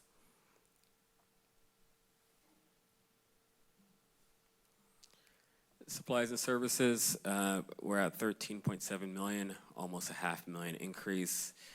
Some of these things we can't control. Public safety, 400K increase, that's sheriff and 911 dispatch. City attorney, a little bit more, that's for general matters and litigation. Moving on to departments, just going through this quickly. Admin services, we have a little bit for a classification and comp study. That is a comparison of our staffing, salaries and benefits with other jurisdictions as we prepare for negotiations next fiscal year. City clerk and communications, decreasing the current issue to only 2 issues a year. Fully defunding the CARES program in city's manager's office. A little bit extra for supplies and advertising costs and community development. Public Works, a lot of movement here. We have a handful of asks, but the big thing that's driving this is folding in some CIP programs from the CIP document or the capital budget. A few months ago, we presented the CIP workshop where council, we received feedback from council about having some programs be an operations budget, some of the big ones being tree management and stormwater. That is driving that $350K increase that's going into the Public Works operating budget. Other operating expenditures, debt service, 918, that's the library loan, and 880 Stone Pine. Pension, 1.5. This number is dictated to us by CalPERS. It's just based off investment gains and losses that they experience. Other transfers, this is relatively new. This is a transfer to fund projects that are multi-year but aren't really capital improvement projects. That 200K is going to an LCP implementation update. Total costs are right now estimating about 800K. 200K is just to get us going. Hopefully, though, we're looking into grants to fund the remaining amount. Internal service transfers, so that's going to be vehicles, risk management, and IT. That is decreasing by about 466,000. And that's all. That decrease is all from risk management, which is a bit of a bigger topic. One of the main questions I have for council tonight. So the risk management fund is a fund that pays for our risk liability pool and settlements surrounding trip and fall lawsuits. In this budget, so the risk management fund handles that, and it charges a portion of its cost to the general fund every year. In this budget, includes a suspension of contributions to this fund. The risk management fund has some savings, and it can support itself and its own budget, not forever, but 2 to 3 years. There's an option to not fund it through the general fund. It saves about 500K of general fund reserve money. And the trade-off or the pros and cons of this is that you're getting more flexibility, you're getting more general fund reserves. But however, it's one time in nature.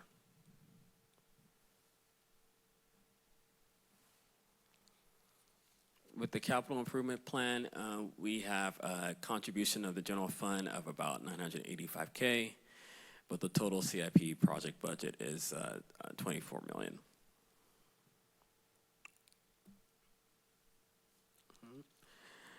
So with all that, here's a summary. Revenues 23, operating expenditures 24, about $1 million for capital. And that makes our annual deficit 1.5.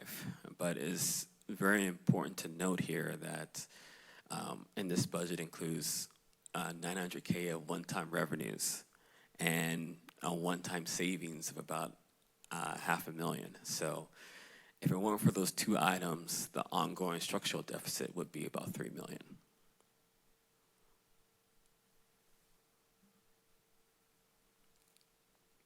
So here's the reserves and fund balances. So there's two options available to council, and option A is what we booked. That is assuming that we don't contribute to the risk management fund. The risk management fund pays for itself for a year. If we were to go that route, we would use a little bit of unassigned funds to cover the deficit, and our reserves would be about $8.7 million, about 36% funded. If council were to say we do want to keep funding our risk management fund, that is option B. Our risk, and you can see our economic uncertainty fund, that yellow line, it would go down to about 906. You can see at the bottom, the very last line of the table, the risk management fund, how much money is there. So option A, it would have 1.3 in the savings. Option B, it would, since general fund reserve would pick up the bill, the risk management fund would be at 1.8. Can I ask a question about that? Is that showing that we would use our entire unassigned fund balance? It looks like it's zero. That is correct, yes. Well, I don't think that's a good idea.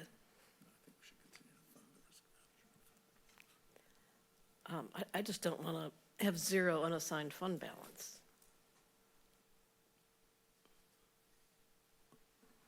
I will just inject here. If we had any unassigned fund balance, my recommendation would be to put it into the economic uncertainty reserve. So under almost any scenario, we wouldn't have unassigned fund balance, because all that represents is savings from the past year. And it's sitting there in unassigned fund balance or in one of the reserve accounts. It can be used the same way. And so my recommendation, if we did make changes to include an unassigned fund balance, it would be to put it into the economic uncertainty reserve. Yeah, well, I think a robust uncertainty reserve is a good idea. Yeah.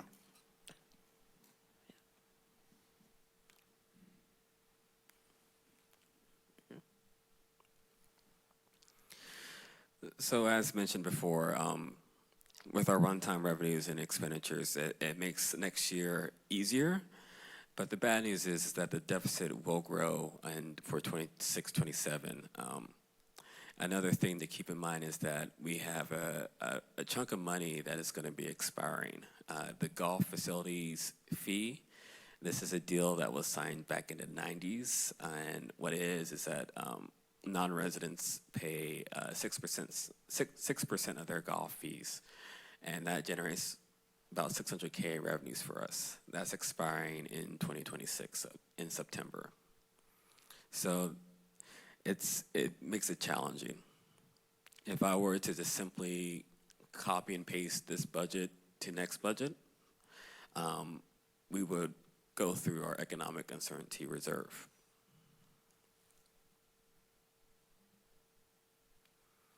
And here's this chart that is in our budget book. The blue line, that dark blue line, is our revenues. That orange line is our expenditures. You can see next year the revenues are going to dip a little bit because of that deal expiring, and our expenditures are just going to keep increasing. And in 27, 28, if things were to go unchanged, we would have to start looking at expenditures. I'll just, I call this the fiscal cliff slide. A fiscal cliff is essentially where you no longer have the option of spending reserves or these one-time options. You have no choice but to cut operations below your revenue levels or at your revenue levels. And what we're showing here is that right now the fiscal cliff is 2 years away. And at that point, we'd either have to deplete our reserves, and then within a few years, we'd still have to make those cuts, and we'd have no reserves for emergencies or anything like that, which I would consider an unacceptable situation. And so really, within the next 2 years, if we haven't changed our financial situation, we would be recommending drastic cuts to services so that we could maintain our reserves and basically live within our means completely at that point. So we got to start cutting now. I mean, I wouldn't say wait 2 years or wait till next year. I think we got to start now. What does it take to renegotiate the golf fee for non-resident agreement? It starts with a conversation with the owners of the golf course and determining their willingness to work with us. We haven't started that process yet, but certainly that would be a priority for this fiscal year. And then we might have to explore other options to recoup those costs. And what do they get in exchange for giving us those golf fees for non-residents? Well, the current fee was part of the approval for development. And so it was something that when the golf course was built, that the city council negotiated with the developers. Correct. Yeah, sorry, the newer course, the ocean course, not the old course. It has an expiration. You know, it was something that was imposed, but it has an expiration. So it was something that we're forced to do.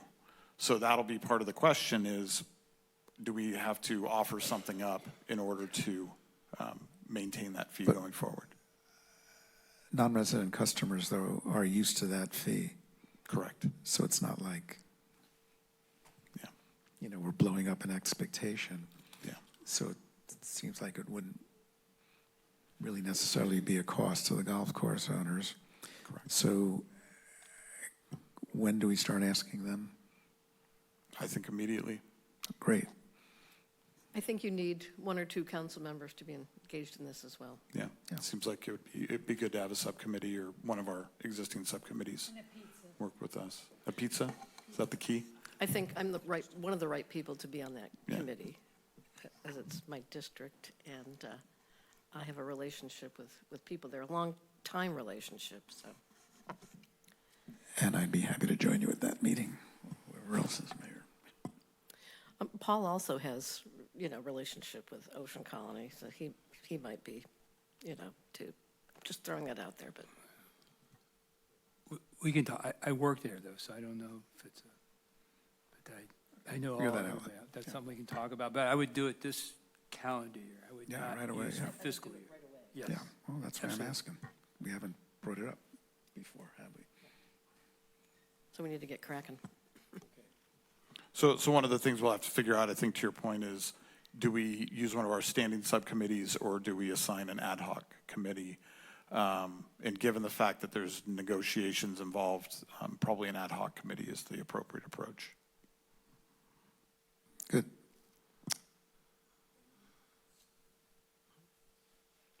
Any other clarifying questions at this point before we go to one? Were you done? Well, I was going to go over the long-term options, which is revenue or deeper cuts. Oh. Yeah.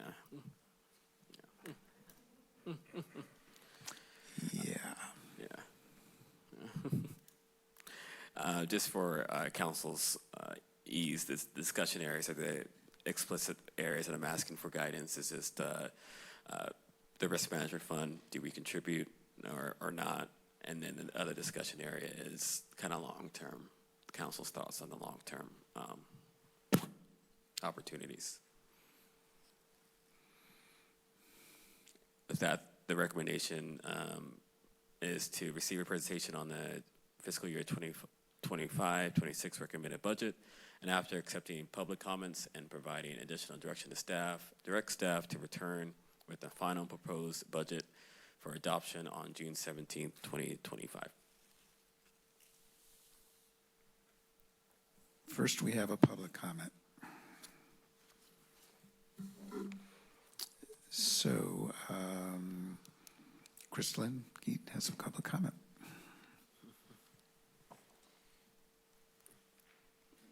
Thank you, Crystalline, Kosai Chamber. I would just like to request once more that $40,000 be put into the downtown revitalization type work that was originally set for the marketing, since that is all good now. And then I would also like to request if Pacifica's police department, if they are good at what they do, and if they are sound, that might be an interesting way to, in the future, have another group to look to for a bid for the sheriff's contract. As somebody who stares at Main Street all day, every day, I truly can't remember the last time I saw a sheriff coming down and ticketing, and that is lost revenue to the city. I would also like to request that the TOT is still projected to go up, and I do not think that is a safe call because of all of the turmoil currently going on federally. International travel is really taking a hit, and we have not seen that filter down yet. But I can tell you from the visitor center, 6 weeks ago, almost every other visitor that came in was an Asian international traveler. And I have not seen somebody from an international travel from an Asian country in at least 3 weeks to a month. And we are starting to get reports that these inbound flights to California are dramatically dropping. So I think just for the sake of safety, it would be nice to have a year where we go, yay, TOT did better than we thought it would. But I think just for safety, at least projected at what it was last year. I will note that I do not personally have faith in the contractor that deals with your TOT, in having dealt with them directly. So if they are the ones providing projections from TOT, I would take it with a big old dolphin-sized grain of salt. Thank you. Thanks for the heads up, Kristen. Appreciate that. Is the reason that we no longer are ticketing folks on Main Street is because the cost is more than what we recovered, or what's going on with that? I'm not aware of any, I certainly haven't given any different direction, so I'll have to follow up with our sheriff's captain to ensure that no direction has changed. And let's just find out what the revenue's been and what compare it to last year, so we'll know for sure what that's the metric to figure out if it's happening. I never see a vehicle, sheriff's vehicle, on Main Street. Yeah. I can't remember the last time I've seen one. We have a full-time CSO that's a big part of their job. So there's follow-up necessary. Get that new comparison, because again, that's... Yeah. Well, that's part of it, because, you don't know how many people, are just not ticketable, right? So I think there's the revenue comparison, and then there's also an understanding if something has changed, and why, since we didn't give direction to change it. And it could just be people aren't seeing it happening, but yeah. Right. But I haven't seen a ticket on a windshield in a long time. Where there's smoke, there's fire, right? Someone like to make a motion? No. No? No. Got to give directions. Oh, okay. Thought we had that. Oh. No, I think there's more than that. So what are all the vacant positions at this moment? We have 3 executive level vacancies, which are city clerk, communications director, assistant to the city manager, and the assistant city manager.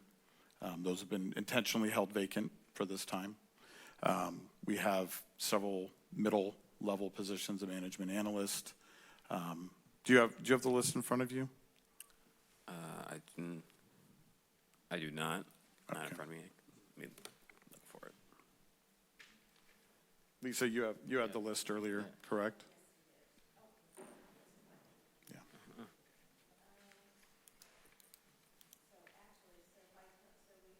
Can you go to the microphone to talk about it?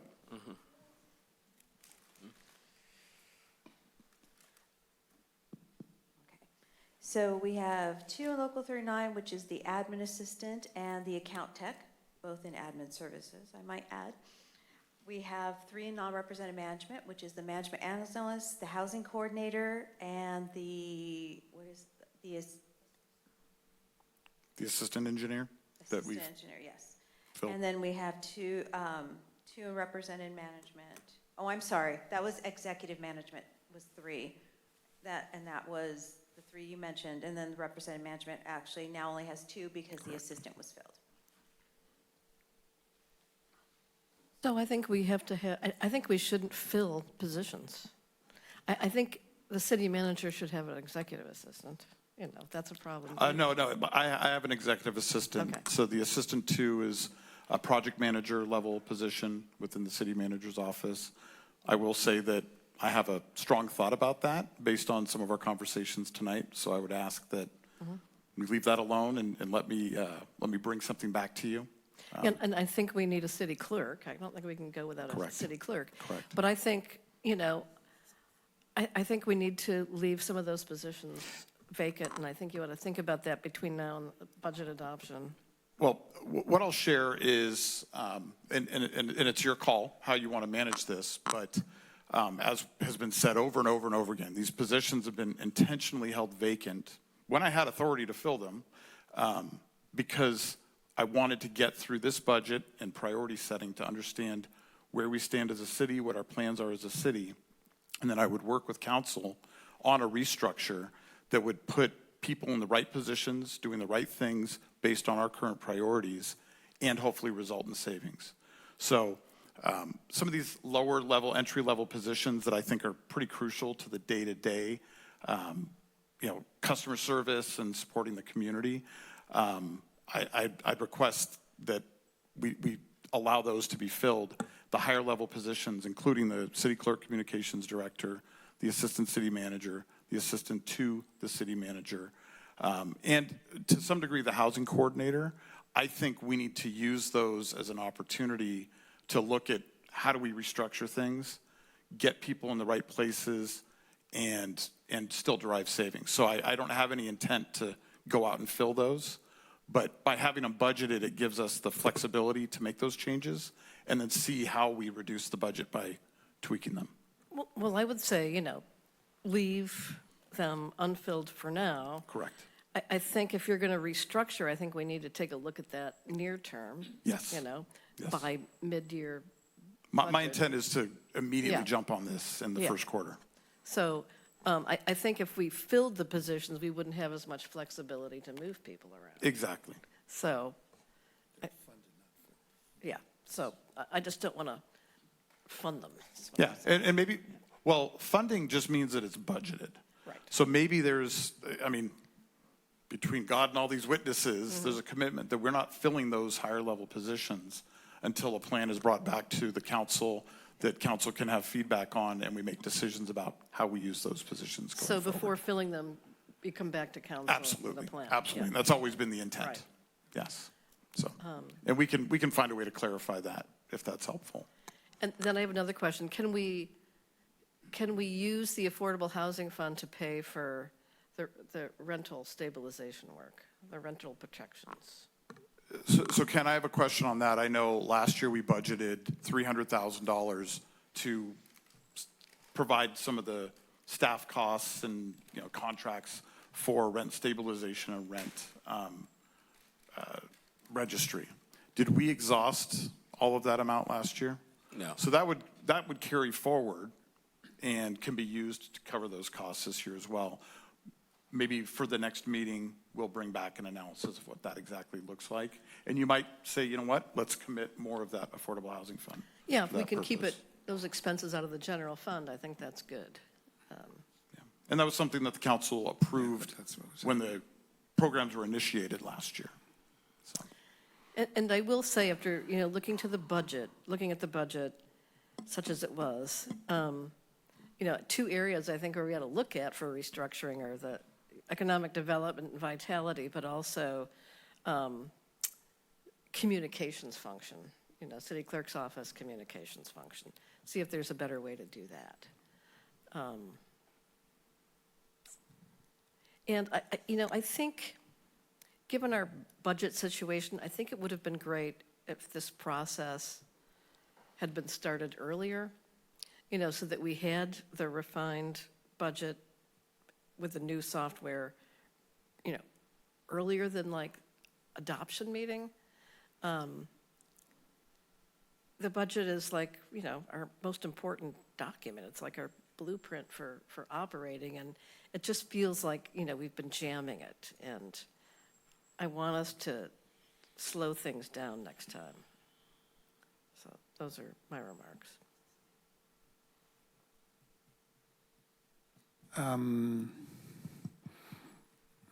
Yeah, there's certain things that I think, I didn't know what you intended to do about the golf fee, but I would have felt better if you told us you were taking an action around that versus us asking. Because I just thought it was all disappearing and there was no choice. So, that's what we depend on staff for. Say, hey, here's a problem, here's what we're going to try and do about it.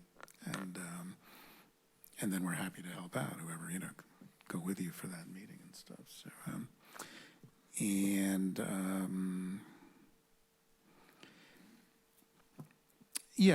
there's some other just human resource and finance committee stuff that I want to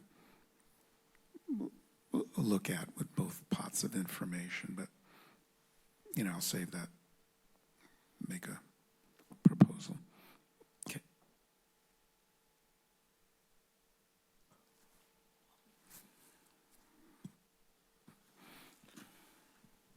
Thank you, Mayor. I appreciate Vice Mayor's comments on personnel, because we're funding them, all the positions, but that's causing us to find ways to supplement with the revenue, even though we're not going to I have no idea what your reorg is going to look like. And I think it's fantastic that this is the opportunity to look at how we run our business. Sometimes we're forced into these situations, and it's not a bad thing. Change is always uncomfortable. The older I get, I'm finding out it's harder for me to change, but it can be good. And because that was one of my questions, I'll be honest, asking earlier was to you, is an employee who no longer works here would always say, oh, city council approved it, this is why we're doing it. And sometimes things were hidden in there and never really understood. Maybe council didn't understand what they were approving.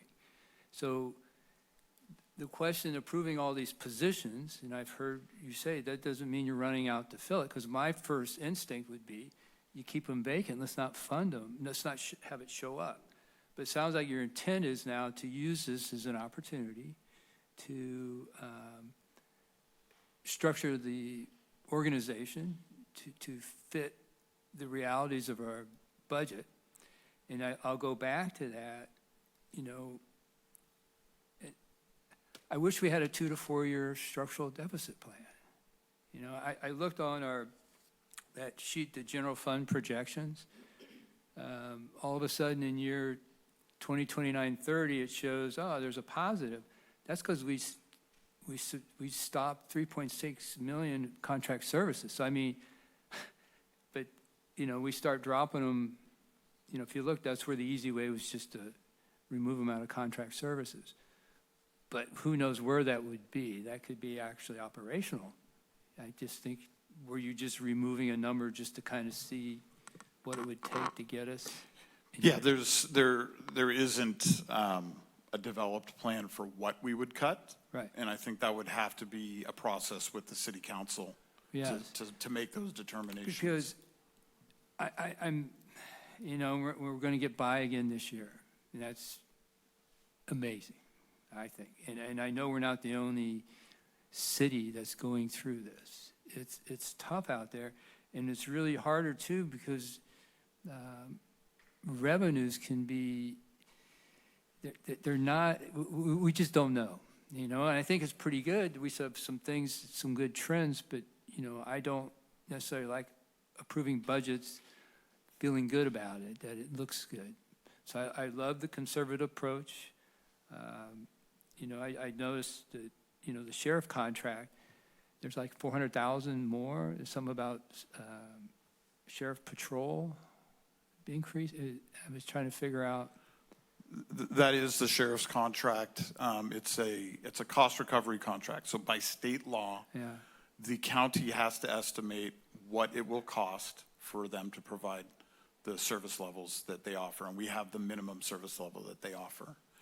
And fortunately, what happens year over year is we adopt that budget. It's broken into quarterly payments, and we pay the full amount. And then at the end of the year, they do a reconciliation of actual costs of service, which is what they're obligated to charge us for. And there's always, you know, always is a dangerous term because it's always until it's not. But historically, there's always been a gap between what they charged us and what we actually had to pay. And that's what's gone into this savings account that we are able to draw on at any point that we want. And so that has grown to over $1 million, and we intend to take some of that out this year to help balance the budget. It is likely that that number will continue to grow while we're with the sheriff's office. I probably prefer to see that gap, that narrow. Let's estimate a little lower. But what we don't want is a situation where we budget low and then owe them money at the end of the fiscal year. Yeah. Okay, appreciate it. I mean, it's in. We really haven't had a thorough negotiation this year because of the uncertainty going on. I've been waiting for a draft amendment from them for 2 months. Yeah, okay. And so for the time being, even though we've budgeted a higher amount, they can't charge us for that higher amount until that contract comes through. Right. They'll have to keep it at the current year's amount because that's the current contract amount. Yeah, in which I want to comment Public Works. It's good to see some of what were CIP programs look like to be operational. That's why what was it, 300 something, almost 400 increase. $350,000 increase to the Public Works operational budget. And then when I looked at the CIP, it went in 2024 it was 8 million, then in 25 it's 27 million, 24 million. Is that because some of these payments or some of these projects finally are coming into play, and that's where we're starting to pay them off now, or the actual costs have increased? So the projects definitely do roll over. I'm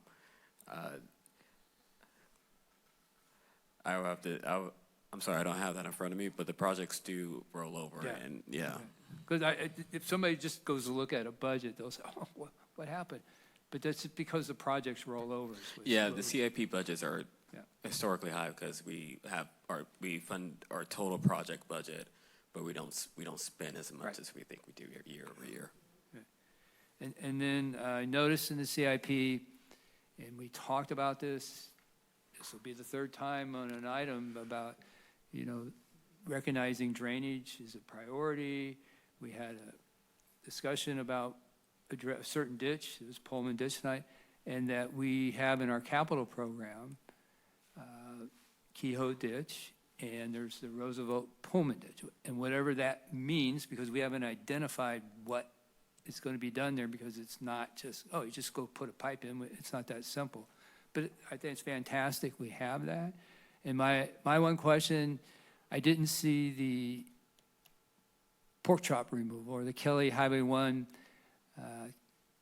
removal of the raised medians, the safety there for this year. So I'm not sure, is that future years or? So, yes, if I may, through the mayor, we have it in the 5-year project list. It's historically been a component of Kelly Avenue that we've been looking for grant funding for.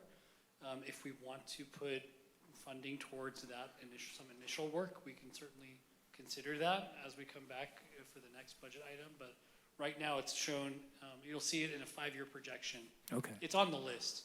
It's the estimates will be updated as we do every year, but it's just not, we did not request any dedicated general fund dollars for this year. Okay. And if I might clarify on the CIP, So you recall, Moz brought an item forward a couple meetings ago. We talked about the CIP for this coming fiscal year. That is going before the Planning Commission next week for general plan conformance, which is why it's not included tonight. Once they've approved the list for the 1 year, then it will come back on the 17th with budget adoption, and it'll include the full 5-year projections. And another one more item, the city attorney's budget seems to be pretty, well, it jumped from 2023 from 500,000, but then 2024, 25 in this year's budget, it's all around about 1.2. So we had that huge, significant jump, just cost of doing business in Half Moon Bay. Cost of lawsuits that keep getting filed against us. Yeah, and that is true. We had one major lawsuit. You know, we had ongoing lawsuit for many years that drove some of those costs. Obviously, the city attorney's role is incredibly important to everything that we do. Oh, yeah, absolutely. But then a lawsuit was filed that has cost a lot to defend, and we have a couple other smaller ones as well. And I hear it's good because I hear people, oh my God, the city's attorney's is 3.2 million. I think somebody took I don't know how these payments end up, but there was something that showed up at a quarter was 700,000. Somebody just decided to multiply out. I said, no, if you look in the budget, it's pretty steady there. It's 1.2, 1.1, anywhere around there. And the good news is eventually we should have resolution on those lawsuits and hopefully not new ones, and we can level back out to a more reasonable annual amount for the general services they provide and not for defending us against, I'll say it, frivolous lawsuits, you know? Okay, thank you.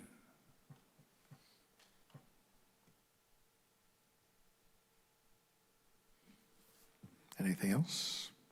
I think we should have the options back. Oh,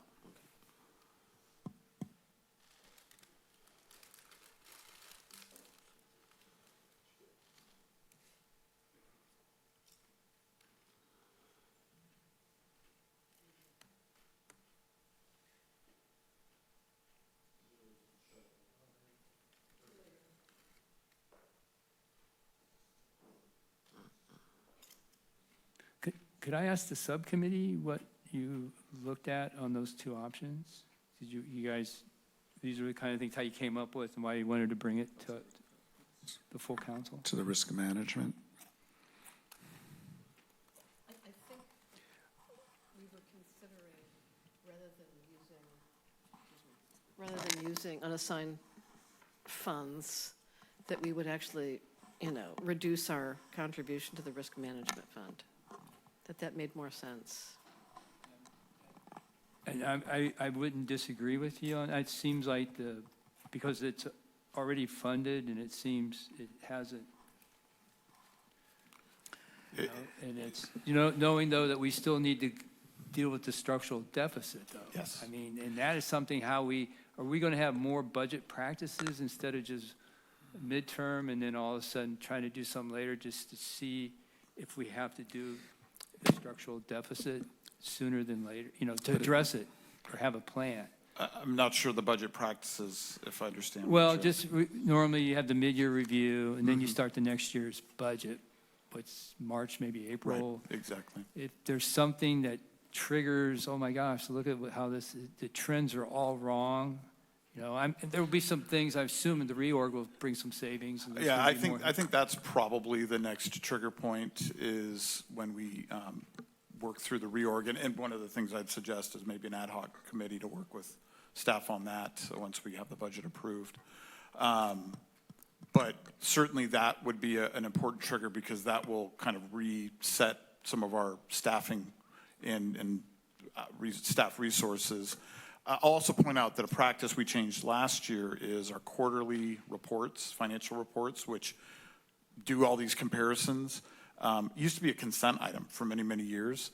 And this council said, no, you know what? We should be talking about this. And so now that is a business item that comes forward every quarter. And one of the things we could talk about in this fiscal year is is there anything else we could do to beef that up to kind of fill that role as well? So just additional discussions we can have as part of that item, not just, hey, are we trending the way we thought we would, but what are other things going on? So I can work with Lisa and Ken on that and beef up those reports, but certainly the restructuring will be an important point here. Yeah, I don't know. I still just have a feeling a little mixed about not paying off that risk management thing. You remember when we kind of held off on our library loan the county gave us, during COVID?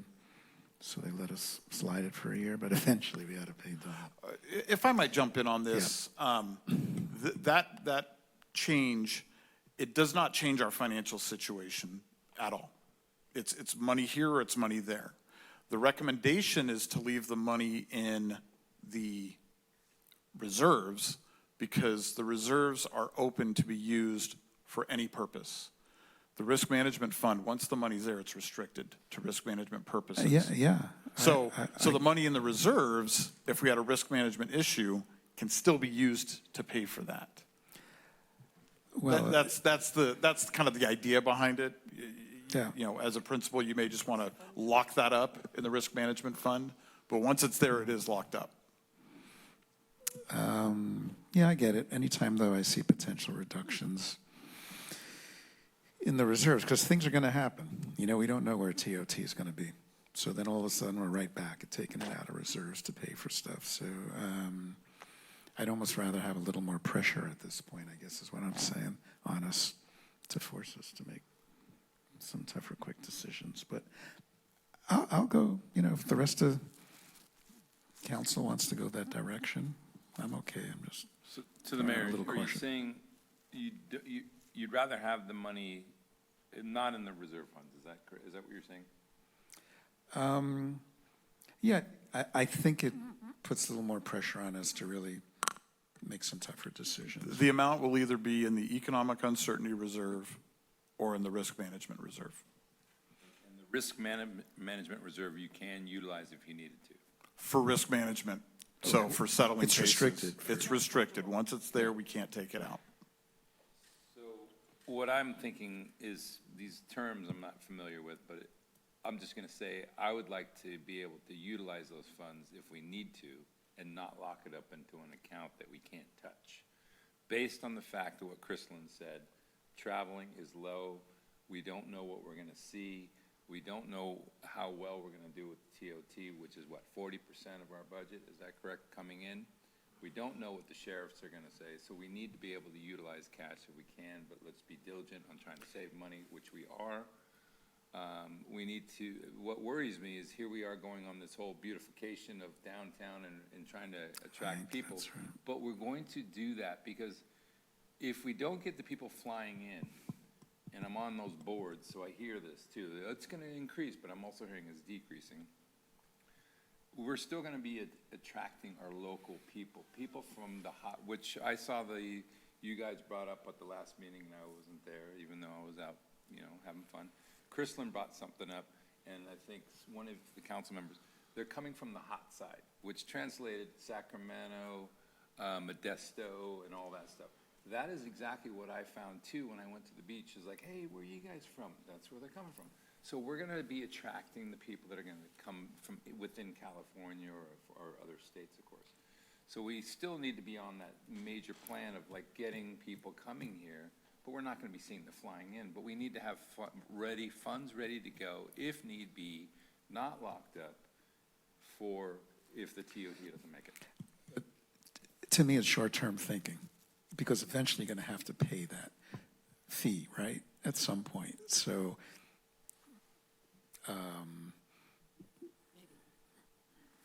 the reserve fund. So yeah, the cautious part of me says, yeah, then you're just going to sort of,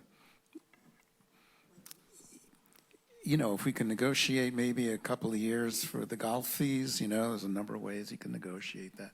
Hey, can you give us a couple of years, 5 years? Maybe they don't want to go for the whole 20-year term again, right? Because that was a different situation, right? So, I'd rather see those golf fees back in place before we start having these extra costs that are going to pop up. I get what you're saying. It sounds very attractive. Yeah, in the short term, let's have that money more, flexible. But it just burns you later in the long term, I think. But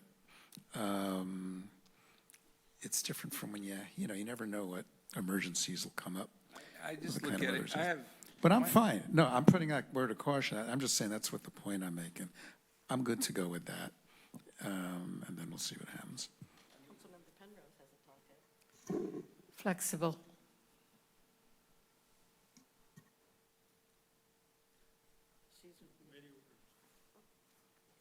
Cool. Is that then option A we're talking about? Because that was discussion area 1. Is that A?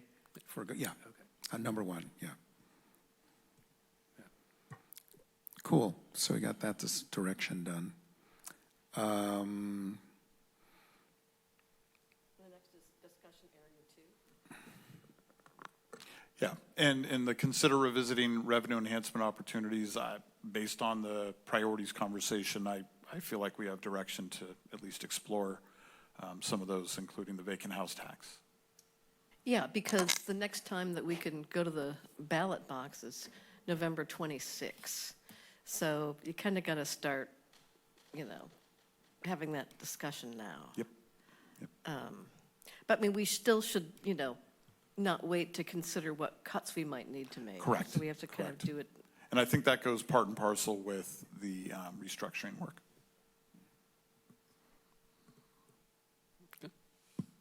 And I will point out, the loss of the CARES program, that's a cut.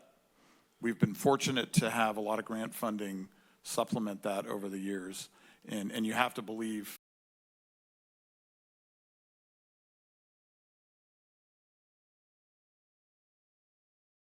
program, and it breaks my heart to lose it. And we're still looking. We're still looking for other funding. And El Centro is waiting in the wings and ready to step up if we find additional funding.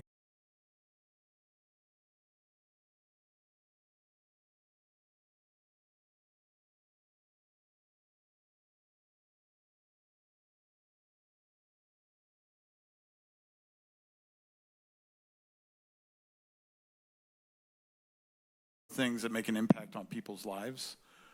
And at some point, some of those things might have to be cut, and that's going to be painful. Yeah. Sounds like a t-shirt. Mm-hmm. So. Good. Okay, you have enough direction. We can move on to commission committee updates.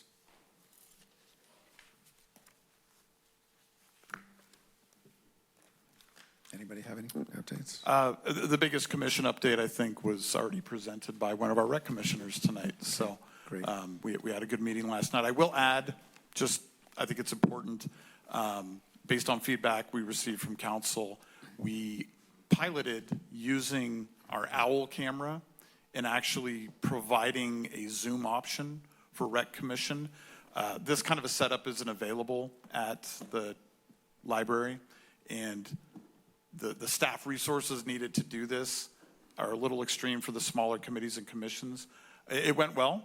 Maggie is going to meet with Mary, who clerked the meeting, and they're going to make sure that the video works and and all that. And then Moz will be prepared to implement that with the BPAC in the future as well. So it'll just record our meetings and provide. Nobody joined via Zoom, but that may happen in the future. Well, because you can't. Well, you could last week, but, Yeah, right. It'll take But time if for word people to gets know out, that's an option. Fantastic. I mean, Yeah. there's no excuses why you can't participate. Exactly. Yeah. Exactly. Any city council reports? Items for future agenda items? Great. This meeting is adjourned.